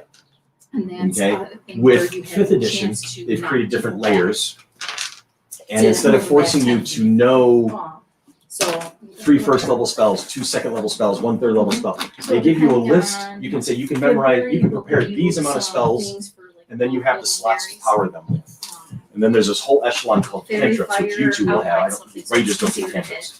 But you two will have these things called cantrips. You can spend them all day long. You don't burn a slot, you don't lose it, you don't say, okay, well, I'm running low on power. So you always have something to play with. Okay? So you'll always have Sacred Flame, or Toll the Dead, or Spare the Dying. You'll always have access to that stuff. Wizards and sorcerers have something called Firebolt, which is basically you're throwing fireballs all over the place. They do a D10 damage, but they keep you in the fight. They keep you useful. Because wizards in 1st edition D&D, you got 1 spell a day at 1st level. You had to prepare it, and if you cast it, you couldn't get it back until you took an 8-hour sleep, and then studied it back up again. So a wizard, once they blew their 1st level spell, were basically a guy in no armor holding a quarterstaff, maybe a dagger in his other hand, and just prayed that nobody paid attention to him. Because wizards back in the day, they did not get a D6 of hit points per level. They got a D4.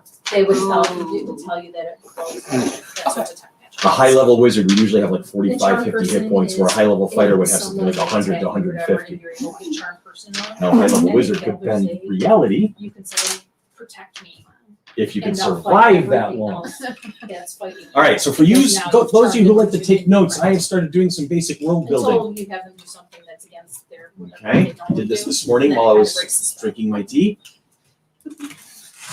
Any other like last minute questions about spells and things like that? That people that are those that are casting spells? That are the spell But this is like caster? a question that can you if I like learn how to do like enhanced weapon, is there like enhanced weapon magic where you can like if you're a fighter, can you like use like some like low level magic to like enhance your weapons? Yes, there are spells that do that.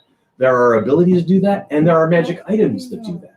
Okay, you may find a magic sword that has some of that stuff already on board, but there's also a type of fight. Right now, we were putting you towards kind of like an archer type of a thing, because you had mentioned Hawkeye, but you can change your mind right up to the time you get the 3rd level. At 3rd level, all of your classes will have what's called subclasses.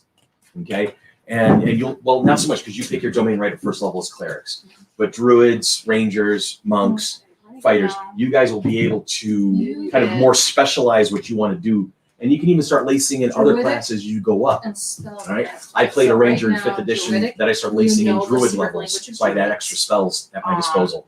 And it was a lot of So- fun.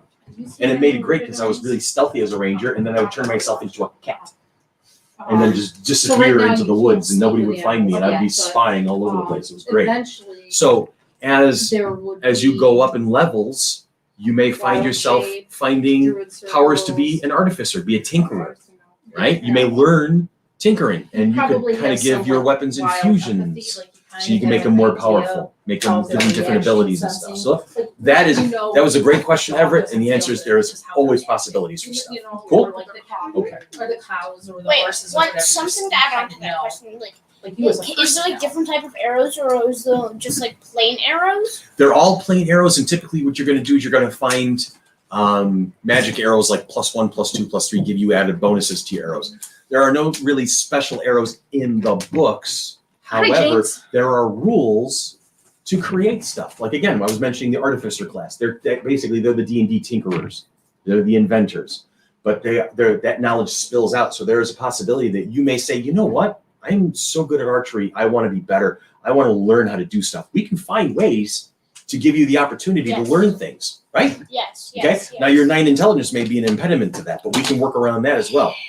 You can probably find people who can help you do things. Like Batman didn't build all of his own stuff. He found Lucius Fox. Lucius Fox was his inventor for most of his stuff, right? So Crash may find a guy who can give him all sorts of cool toys to play with. But first I've gotta have a lot of money because that stuff's probably gonna be really expensive. You're right. There's going to be material resources that you're going to have to gather.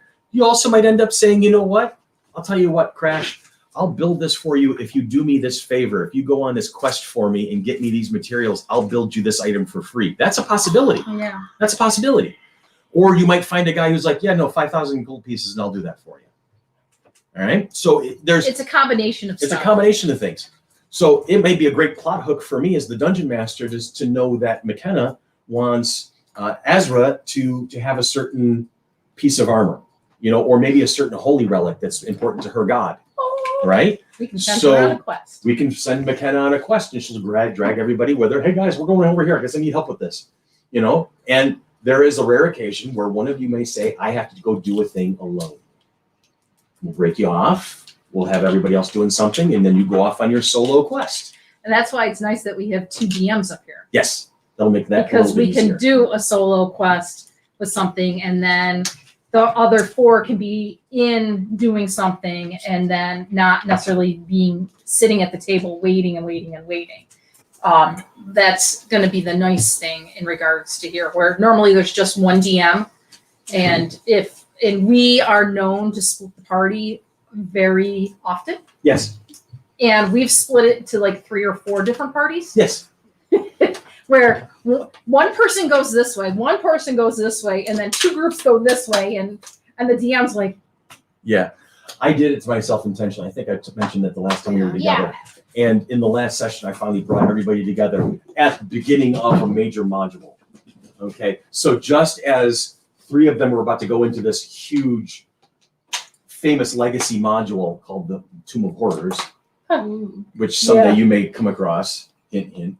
So basically, they all just had their big epic training arc, and you just came together to the start of a new season.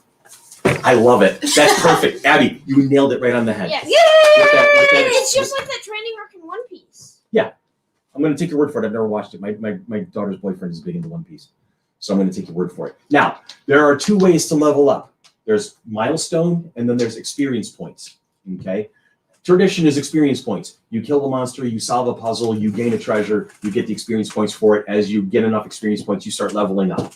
Okay? We're going to do milestone to start off with. I'm going to probably milestone you all the way to 5th level, and then when you hit 5th level, then we'll start saying, okay, you'll get certain amount of XP for finishing this quest. You'll get a certain XP for defeating this monster. And then we'll kind of build more slowly. It'll slow your progression down a little bit by going XP only, but it'll be good to have you experience both sides of that particular coin. Okay. All right? Let's start now. 'cause I'm Are getting you sure? impatient. Do I have your... You're getting impatient. Oh, you're getting impatient. Yes. I'm getting impatient with the inability to finish a sentence without your hand Jessica, going do you have a up. question? Yeah.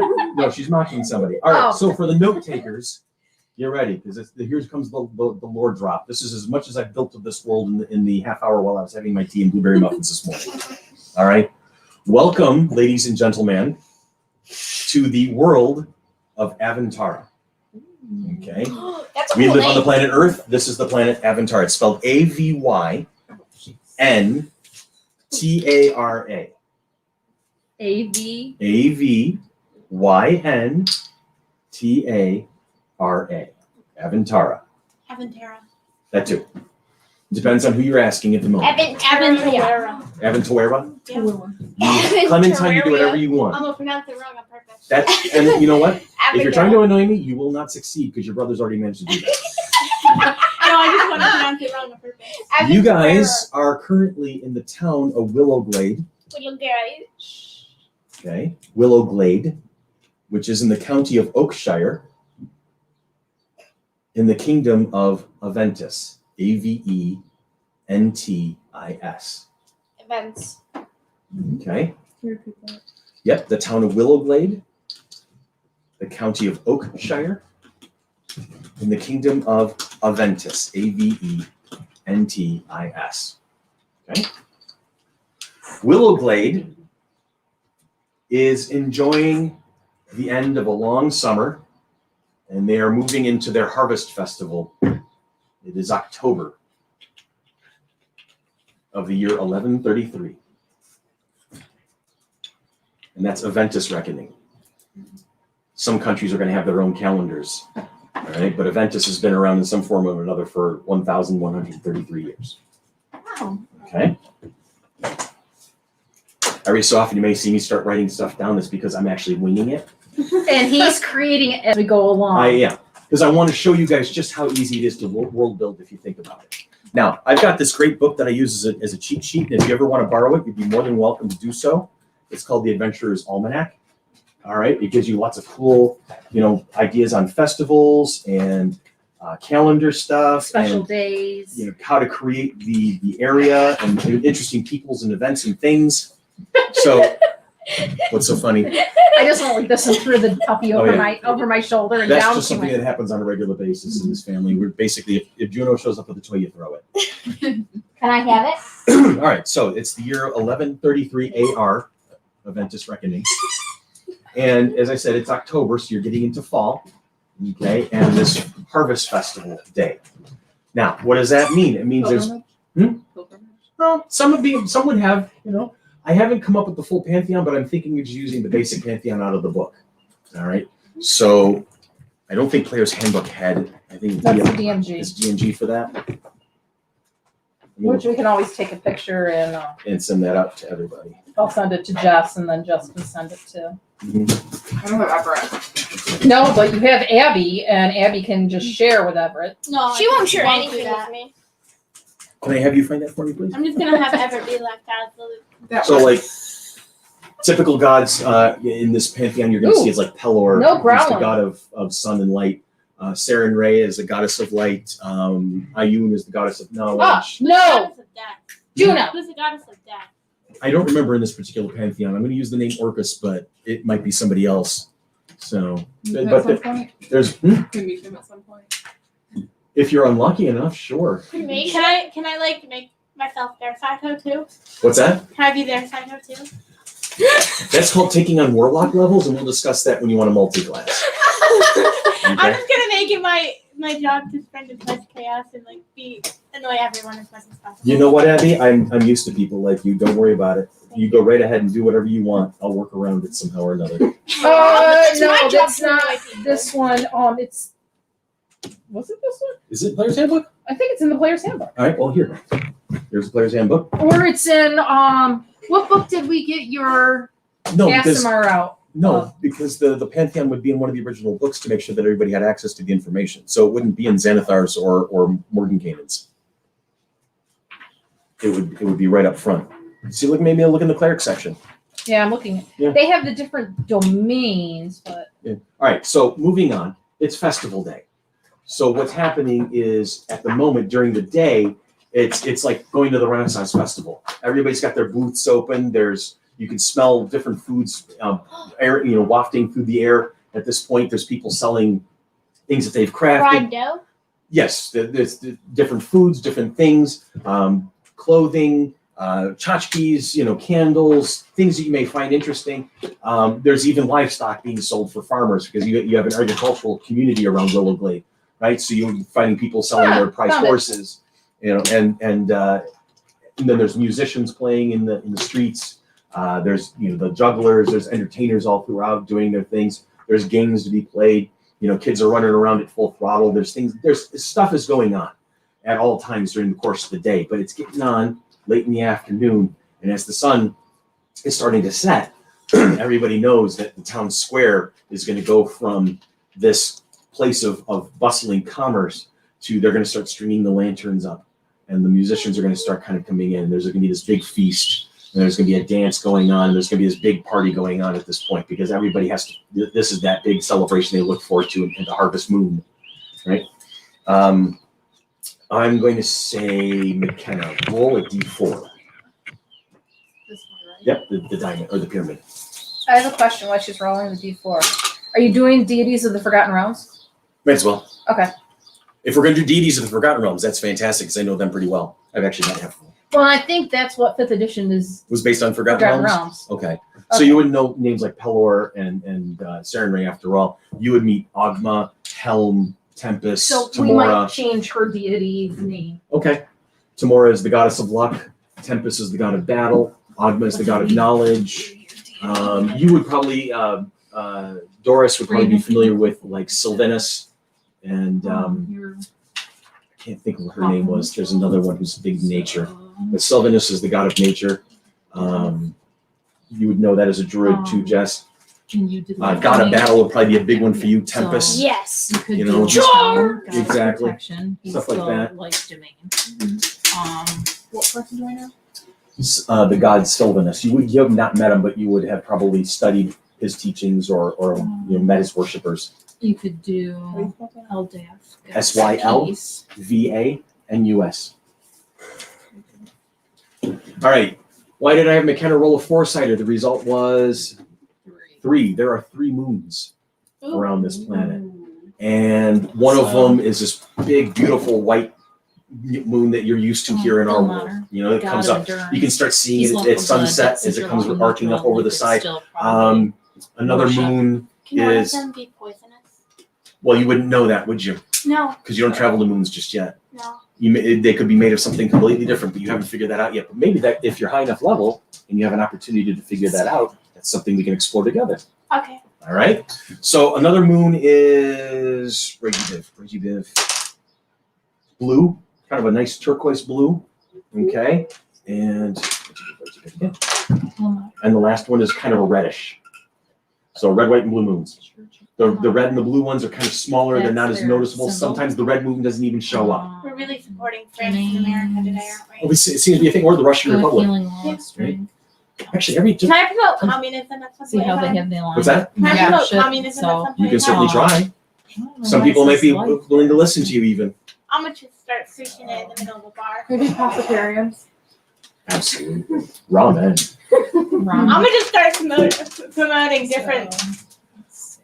Here, this is anecdote time. This is where I tell you a story about my friend Doug. Okay, I was DMing a game in Pathfinder, and Doug was playing a rogue who was also bard, and he decided to get a flask of endless alcohol. There's a magic item called a decanter of endless water. So he had it, this decanter shrunk into a little flask, and then he had the water changed to something else. Right? Vodka. And he named it Stella, Rest in peace, Stella. right? Oh, not your Stella. So he named his flask Stella, and then he proceeded to educate everybody on the glories of Stella. While deciding to play with that a little bit farther, I have a custom god that I've thrown into just about every world that I've ever DM'd. His name is Noslam, which is Molson spelled backwards. He is the god of celebration. He is the god of just living life at full throttle. Just exist. Don't just exist. Experience. Go do things. Right? Go and then celebrate. And if somebody passes away who's close to you, celebrate their lives. Don't party that they're gone, but celebrate that you knew these people, that they had an impact. Just go out and do. And so over time, we established that Stella was actually the consort of Noslam, so his magic flask became a demigod. What?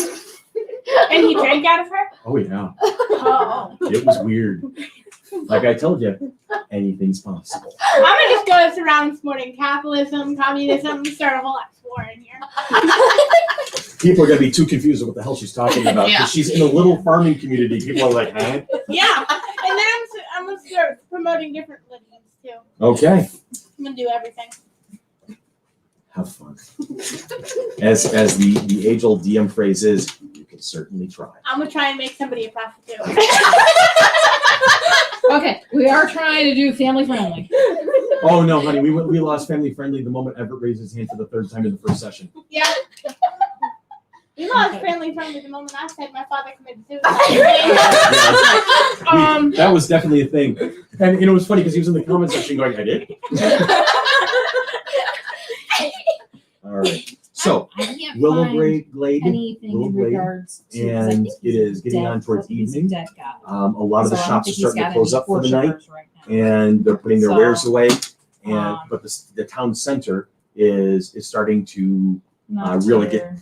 set up at this point. Tables are being put out in various areas. The cobblestone's being cleaned. The lanterns are being strung up across, agriculture now. posts and trees and things like that. So it's Oh, becoming this yeah. really beautifully lit town center. Lyra, Yes. the Yes. goddess of joy. Does anybody in this party actually want me to finish the sentence? Yes. I don't need to cut No, you off. not you. Put your hand down. You definitely are not on that list. I thought you were trying to cut you off. What's up? So with like the No. animals, How's it feel to be Everett? What's Oh, up? it's No, fine. finish your question. so like the animals that they were selling earlier, Yes. would those become the meal later? In some cases, it's possible. You live on a farm, you know what that's like. Can I go Reserve. around supporting cannibalism? You can try. People are going to start wondering who this lunatic is. Yeah. This lunatic halfling. I'm See, just they're a lying. 2 foot tall They're person worshiping. going up to people. You should do cannibalism. I'll tell you what. And on your side, Hill, aren't you proud of me? All right, Clementine. I would like you at this point to say, okay, you walk up to just one of the commoners who live in the town, and you want to profess cannibalism. I would like you to roll a persuasion check, please. Which one, guys? That's a I did- D20. It's That's one the of the big big one. round ones. That's the big round one. Roll that, and you're going to add your persuasion bonus, which is 0. Yes. Okay, so you rolled a 12. Yeah. Okay. Now, this is going to be a thing about DC. It's called difficulty calculation, DC. And you can set it to DC 5 for something very easy, 10 for something moderate, 15 for something difficult, 20 for something hard, 25 for the impossible, right? So you have to hit these numbers to do something. She's walking up to a normal person, everyday person, a regular villager, a farmer, whatever the case may be, and she's trying to convince them to become a cannibal. This is completely antithesis of what they are thinking of, and they're looking at this halfling like she's a complete lunatic. Well, you tried So the cannibalism. DC on that would be something very difficult, DC 15. She rolled a 12. So she has failed to convince this person. So now as the DM, I'm saying, okay, I already said in my head, this is going to be a difficulty thing. This is going to be a difficult task. DC 15, great. She rolled a 12. That means she failed. Now my goal now is to react to that.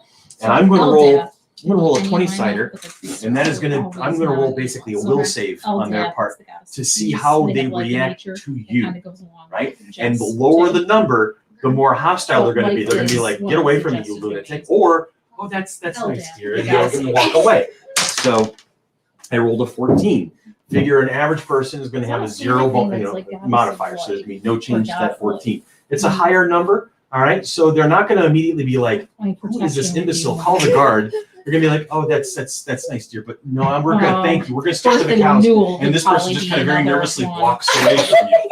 Can I grin at them while they're walking away? Yeah, they walk a little faster. You start grinning, and they're going to be like, okay, and they're just kind of stepping away a little quicker at this point. All right. Thank you, Tanya. You're welcome. Okay. Is there anything that you guys would like to do except for Clementine, because she's already had an action? Yeah. So she's already had a turn at this point. Everett, Can I go buy some ramen? you can actually. Yeah, they probably have a noodle. You can try to buy ramen, but unfortunately, you're not in a setting where they would have it. Okay. Well, do they have Think- like a noodles type of thing? No, right now here, think of kind of like English stuff right now. Have you ever been to the Renaissance Festival?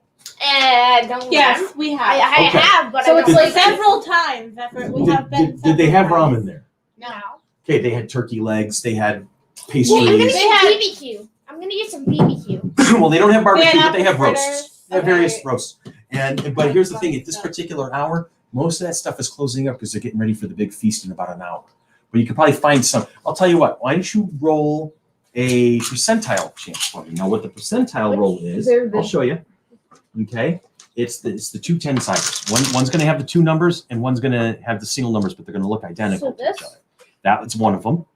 Okay, and there's the other one. So I want you to roll those percentiles for me, and I'm going to give you a percentage chance. As a matter of fact, what I'm going to do is I'm going to roll against you, and I'm going to come up with the percentage chance. If you beat my roll, then you can find something to eat before the big feast. Go ahead. Okay. 5 and a 40. You rolled a 45. Yes. Okay, so you're always going to read the tens first and then that. I rolled an 88, so you did not beat me on that one. So unfortunately, there's no food available at the I moment. want food. But everybody- they're starved. But everybody assures you that the feast is going to start in about an hour. Okay. I'm gonna lock you in the room. Doris, are you up to anything over there? She's gonna try and control me, please. Yeah, Can good luck. I ask if there's an inn anywhere? Yes, they do have one because they're used to. This is one of those villages that everybody comes to for market day. There are small hamlets and free farms out in the periphery, the suburbs. So everybody comes to this spot on market day to sell their wares and sell their goods, their animals, their livestock, whatever the case may be. There is a tavern in town, and it has a couple of rooms available to it, so you would be able to score someplace to sleep tonight. All right. So that's what we're going to be working on right now. Now, are you going to be getting rooms for just you or for the whole party? We can share a bed. I was thinking one room for the whole party. Okay. You guys are They on do your own. have I'm actually. sharing with They her. do have common rooms. Okay. All right, so enough for like up to 8 people. All right, so you can get that. It's going to be 2 silver pieces for tonight. So you're going to mark 2 if you have. We didn't do money right. yet. So I'm going to say everybody right now, just for the sake of ease, everybody has 13 gold pieces and 15 silver pieces. Every one of you has that in your So pocket. on What if- the back of your character sheet or somewhere, What if we got like did you do your starting cash? yes? If you It did says that, great, treasury. you're already set. Yeah. Keep that So number 13 instead. gold Okay, so 13 gold. Yeah, 13 and gold 15 silver. Yes. and 12 silver. What is 15 15. silver. All right, so then Doris Attitude then over there. you will have Sorry. spent 2 of those silver. You want to keep track of your coins. For some people, it may not be as important. Like Clementine's a monk; she really is not going to have money material needs. I'm gonna give you all my money someday. It's probably going to be like that because as a monk, you don't necessarily need a lot If of you money. find something useful, great. If you don't, My I- only goal in life is to support cannibalism, and the rest is all. How that is she other monk? things. See, I only went to it because I killed everybody in my village, and then decided to hide the fact that I killed them and went to a monastery. Oh, wow. That's a Maybe good her backstory. suicide wasn't a suicide on her dad. Oh, That's how he Don't committed worry. suicide. there are Only ways be- around everything. no, no, I've he been DMing for committed 30 years. suicide, but She's only not the because he worst could character not I've deal ever with dealt me. with. that's actually a good backstory. It though. works. She Yeah. works it.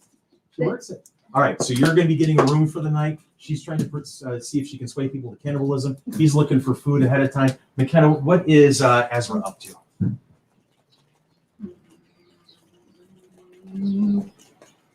We have gods and goddesses in the world. Yes. Correct? Can I talk to one of the villagers about like their gods and goddesses? Absolutely. The common folk, if we're doing Forgotten Realms, the common You're folk too tend to much. stick to the big ones.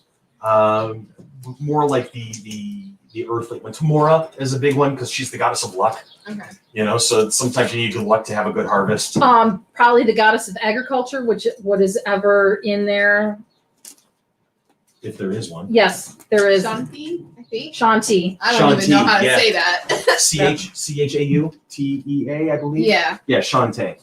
Yeah, that's the Shanti. goddess of agriculture. They'd probably be worshiping She's a her. big one in this area because of agriculture. Thank you for. It's been a while since I've dealt with. I just Forgotten I just looked at it with Yeah. McKenna, so That's great. See, the world IDM, I created the entire pantheon, so I can tell you this god, that god, this, another thing. Yeah. But I forgot. I mean, like I've met half of them. yeah. Should So be what we're gonna need is we're gonna need a little cheat sheet with the gods Yeah. in done. regards. That's the PH.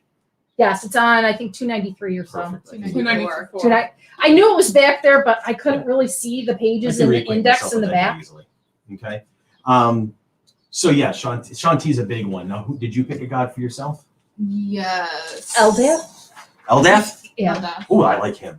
It's good. Yes, Chris just did say cannibalism because one of the players is trying to persuade everybody into cannibalism. And communism and capitalism and a bunch of other religions. She's going to be really confusing Yes, James. That's on the way. purpose. When I flirt with Ariana, it's just gonna be going up to her and saying, "Thoughts on communism?" And she's gonna go, I don't know what that is. So All right. Well, I would say her monk I'm would gonna be more be laying down in socialist. your bed. It's Yes. a really awkward position. a monk is to really say. going to be more socialist than Capitalism. communist, but Any nonetheless. thoughts? All right, so you're going to be chatting people up about religion. Yeah. All right, you're going to be talking about Eldath. They're going to be talking about Shantae and how she brings, blessings to their groves and blessings to their crops. And now we're going to move over here to Elsa. Elsa, you doing anything in particular right now? The Aminals. In the MMOs? Okay. She's There- checking out all the. There are lots of temporary pens, and there's the official stables, so you can find the horses. There's cows, sheep, goats, a really weird llama. Ooh, Can I she's do very this? happy as a druid over Oh there yeah, for animals. I think a druid was a good first character for Jess. Yeah. Really. Yeah, What's that? Alpaca. an Alpaca. alpaca. I'm gonna kill And that if alpaca if you real get quick. multiple alpaca in a stampede, it's called an alpacalypse. Apocalypse. Ooh, Yes, Emma. I should try and promote No. the apocalypse. My turn. You take it back. Let me finish over here. Okay. Yep. We're gonna go around the table. So, okay, then with that being said, if you're going to basically just be walking around, and if you see animals, maybe, ooh, critters, and wandering over there, am I right? Is that going to be a thing? Okay, that's good. I'll tell you what I want you to do right now is roll an animal handling check. Roll it, the big So you're going to roll a D20. d20, and then you're going to add, flip this over. Oh, maybe not. Where's your main page? Okay, animal handling is right there, +5. Okay, so you're going to roll a d20, and you're going to add 5. Yep, a big that's round 20. one. 15. That's a dirty 20 is what we call. Now, why am I saying dirty 20? Let me do a quick sidebar here. Jesse wants to become a prostitute. Shush. In combat, No. all right, in combat, you're going to use the d20. If you roll the 20 and the 20 pops up, that's called a nat 20. That's an automatic critical hit. You hit harder. You do more damage. All right. In a skill check, if you roll a 20, it's not an automatic success, but it gives you a much better chance at succeeding at something.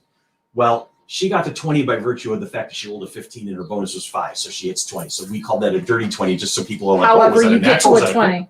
Well, However, you get to a however you 20, get to 20. other than a 20. Yep. It's however you get to 20, that's a good thing. Now, if you get a dirty 20 in combat, it's not a critical hit, but it means you have a much better chance of succeeding. What did you ask? Can you go over 20 or no? Yes. Oh, so if I roll Absolutely. the 20 then add the 5. Right, it's a 25. That's Exactly. even better. Exactly. I have characters that are high level, and I roll a 19 on the dice, and my result is a 42. Yeah. Okay, so there are plenty of bonuses and situations where you will have advantage and disadvantage. If I say, okay, roll with advantage, you're going to roll 2 20-siders, and you're going to take the better one. So if you roll a 15 and a 2, you're going to take the 15. Great, it gives you a chance to succeed. If I say you're rolling with disadvantage, you're rolling 2 20-siders, but you're taking the worst one. Because Sorry. what's that? James said human flavored ramen. You're not helping. Thank you. Ever, With I'm that gonna feed that to 20. you someday, and you're not even gonna know. You come walking up to you come walking up to a horse. Okay. Oh, that's probably the best one for Right? that druid over there. So you come walking up to this horse, and it's in the stables right there, and it's got the feed bag on, and it's just kind of munching away happily. And you're like, oh, hi, baby, like you're stroking its Can I side. name it? No, because it's not yours. You could have a name in your head. Yes. I remember You can have- forcing my friend to eat a dead horse. But it Now your definitely, it's very soothed by your presence. It's not jumpy. It's not skittish in any way, shape, or form. You're able to put your hand on it, and it responds to you. And it's like, oh, hey, cool. It leans in a little bit, but it's definitely very pleased with your presence there. Now, here is a horse in a stable. You don't belong to the horse. The horse does not belong to you. It belongs to somebody else. The person who actually owns the horse sees this young druid, this young person. What is she, an elf? Human. Describe yourself a little bit. Tell me a little bit what Elsa looks like. Elsa. Human. Okay. Braid. Okay. Are She has you blonde hair, red hair, green hair, brown. Okay. Oh. Blue Tall, eyes, short. gray eyes, brown eyes, blue. Oh, Okay, is that's- she wearing clothes? I hope. Yes. All right. Pants though, not a dress. Okay. What is she wearing? corset. Something like that. Okay. What colors? Chartreuse, Neutrals. neutrals, Brown, browns, green. tans. Maybe like a Ooh, neutral, like like a brown white with green shirt, highlights. like a homespun kind of Yeah. a blouse With with a long court- sleeve. with a long sleeve. Is she wearing gloves? Yeah. Okay. Is she wearing a cloak or a cape? Okay. Hood up or down right now? Down. Boots, shoes. See, this is all part of the person. Nice little riding boots. Okay. Think about some of the stuff that you, or, Would what be do you wearing. look like? What is Arsa? Sorry, Arsa. Elsa, Azra. Are you Arsa. Arson? Arsa. I'm Yes. just gonna be Arse. Ars. I'm gonna promote Azra. Arson as You well. are- Azra, Elsa. Azra, Elsa. Azra, I'm gonna Elsa. start calling you Arson from now on. Arthur. Arson. So think about what You you, know. look like. Are you tall? Are you short? Well, some are short because they're gnome. I'm 2 feet tall. She's a meat fighter. Yeah. So it's like Yoda size. Okay, so this older lady, she's got like dark, kind of like cloaks and like dresses and whatnot. Sorry, Very James. homespun, very, very Classic Renaissance. rustic. Yeah, Yes. very classic Renfair kind of stuff. And she's got her belts and she's got pouches hanging from it, but she's got silvery, gray hair, some wrinkles. She's definitely seen a Granny. few years. Granny. She's like a grandma, yeah. And she looks over and she sees you standing there, petting the horse, and the horse seems to be responding. And she's like, yeah, well, Jet likes you, doesn't she? Does have a name. Yeah, it has a name already. You should start promoting Arson. I'm not happy with that name. Well, is it a black horse? Yeah, it's a black horse. Hang on, we're working here. Okay. So, Jet, he likes you, doesn't he? And she comes walking up and she goes, oh, look at you with the touch. That's very nice. You like her. You like him. Oh, so it's not Moody because it's not a mare. Yeah, it's a stallion. Hold up. I think she wanted a mare. Well, I want to gild it. They're mellow. but she says what she says. You do anything? You say anything? You're just gonna stand there awkwardly and smile. Shh. That's also a possibility. Well, I can't buy it because I don't have anywhere, or if it's not even for sale, possibly. But I have nowhere to put it either. But if I do buy it, it would always be on the road with us because we're traveling. Mm-hmm. So what do you say there? I don't know. Okay. She's not. She just, you seem to have a touch with the animals. That's Did all. she ask her if it's hers? I don't know. And what do you say? The owner. Oh yeah, I've had him the longest. 13 year this one. He's my good boy. My very good boy. He's been a big help over the years. It's so weird. There's gonna be voices and stuff in here, so I'm gonna give you a voice back. I'm gonna switch accents. Okay. definitely multiple personality over there with the gnome. Oh, definitely. Mhm. I killed my whole town. What do you expect? What's that? Can I groom him? Absolutely, love. Yeah. And she points you over to there's a sack hanging from the wall of the stable, and it's got all sorts of brushes and whatnot in it. So you will go about the business of grooming Jet, the horse. She's in her glory. What breed? Oh, honey, I don't know that like you do. He's black. That's all I can tell you. Frisian? Sure. There are certain limits to what a DM actually knows. Okay, I can look that up. I can give you some ideas. But if you're going to give me a suggestion, you're going to say Frisian, then I'll say yes. He's a Frisian.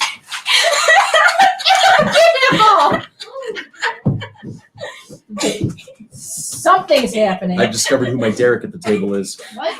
I'm ready for this one. Lady. Oh, to take the horse. Yeah. She wouldn't do. Can I? You could. It wouldn't feel right to you. No. Hang on a minute. You know I'm coming back to you. If I'm doing this, I'm going to be circling back around you in a moment. So just to hang in there for me. All right. So you go about the business of grooming the horse. Okay. So that's your action. So we have, he's looking for food. She's looking for chaos. She's looking for rooms. You're looking for people to chat with about religion, and you're petting the horse. You're hanging out with the horses. That's great. Okay. I'll chat with you at Just a quick mental note. It is 8:00. So if you want to do one more time around the table, and then next time we can start at the feast where they start hearing rumors and things like that Sounds about perfect. what's going to happen. So, Okay, that's great. So we're going to do one more circle around the table. When we get back together in 2 weeks, you're going to hear me say 2 words. Roll initiative. Okay? And when that happens, things will start to occur. All right? And we'll talk a little bit about action economy off camera when we're done. So Everett, what's your next turn? So I'm done looking for food and so I found out there's no food here. So I have the idea to go over to Jessica and ask if she can help me tame a wolf. Okay.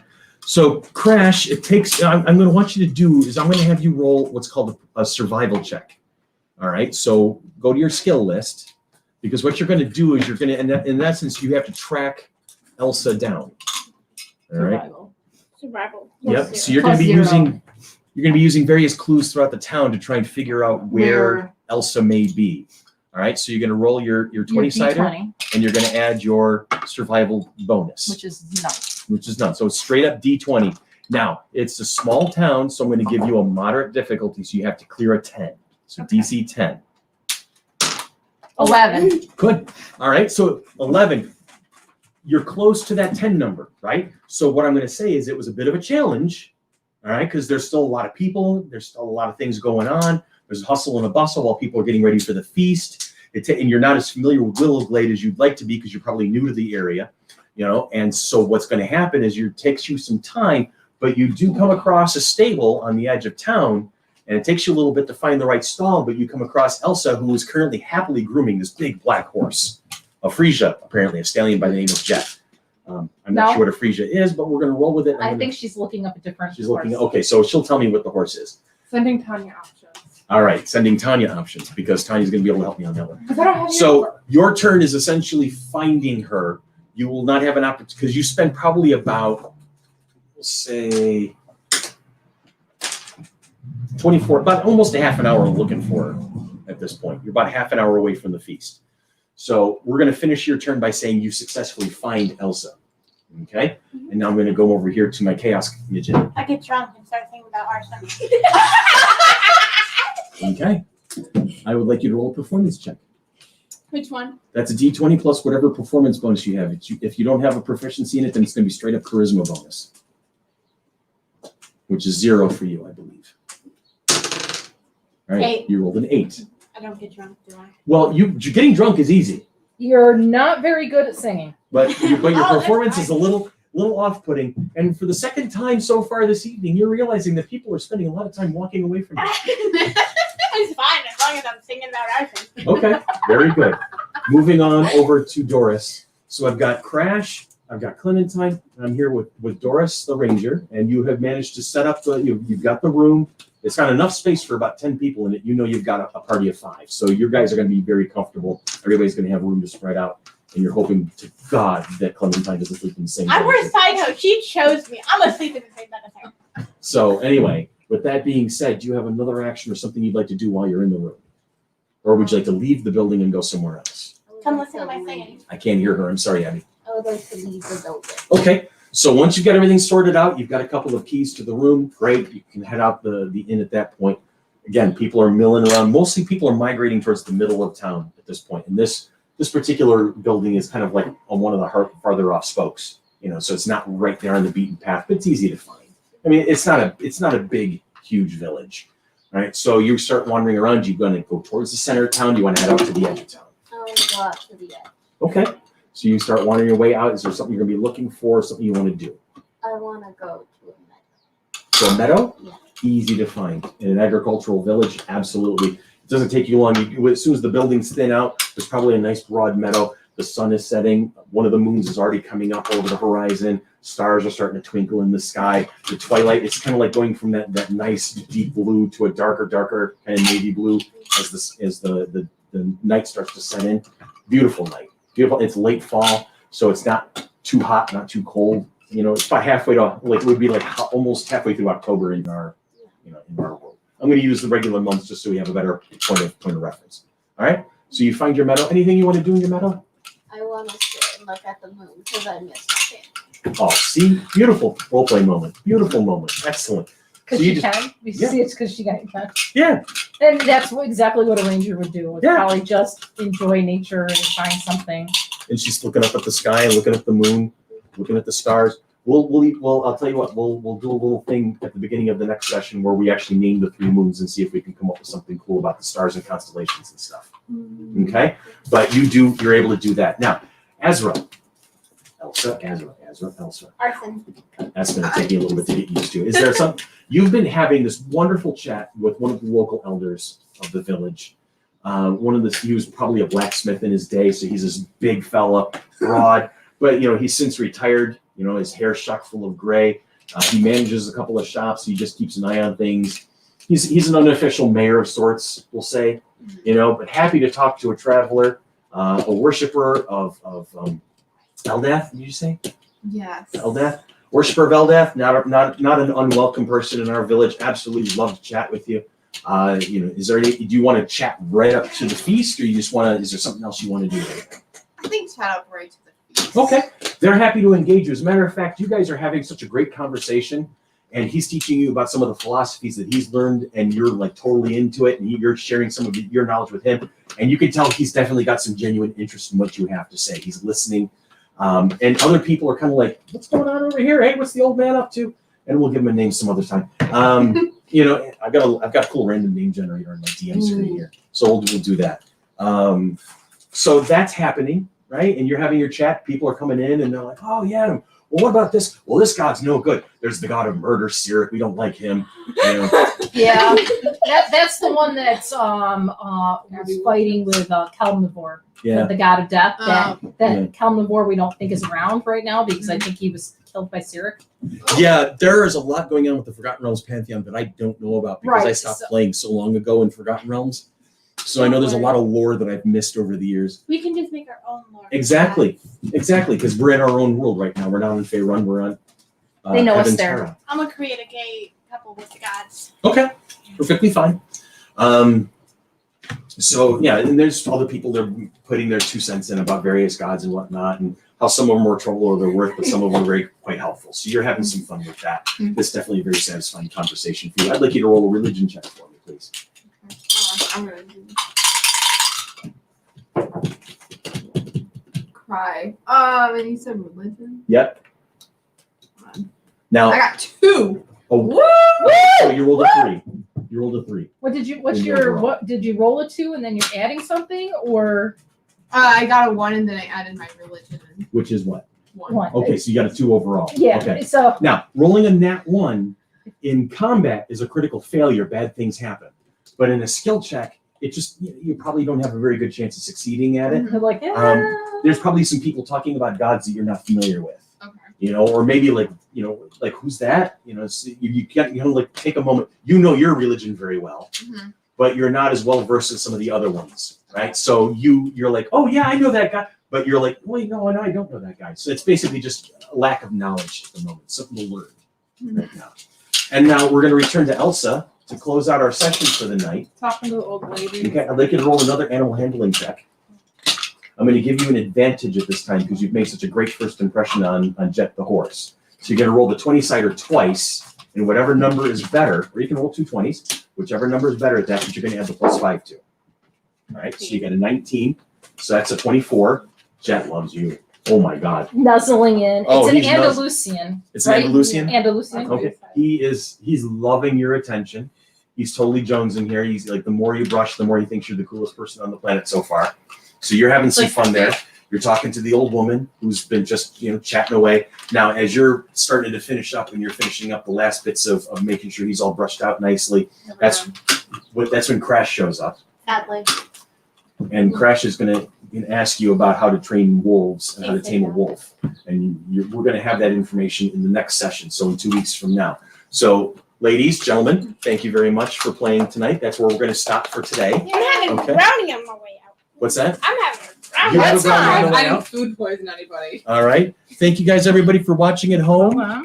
And we'll see you. And we're going to keep working on our setup so we have more cameras and more stuff as we evolve this particular game. But starting in the next session in 2 weeks, I will be starting with the words roll for initiative. We're going to be starting a situation and an event. So we're going to jump right into the actual play that the kids will be dealing with their first encounters. So see you guys in 2 weeks, and we hope you guys have some fun. Say bye, everyone. Bye, everyone. Bye. Have a good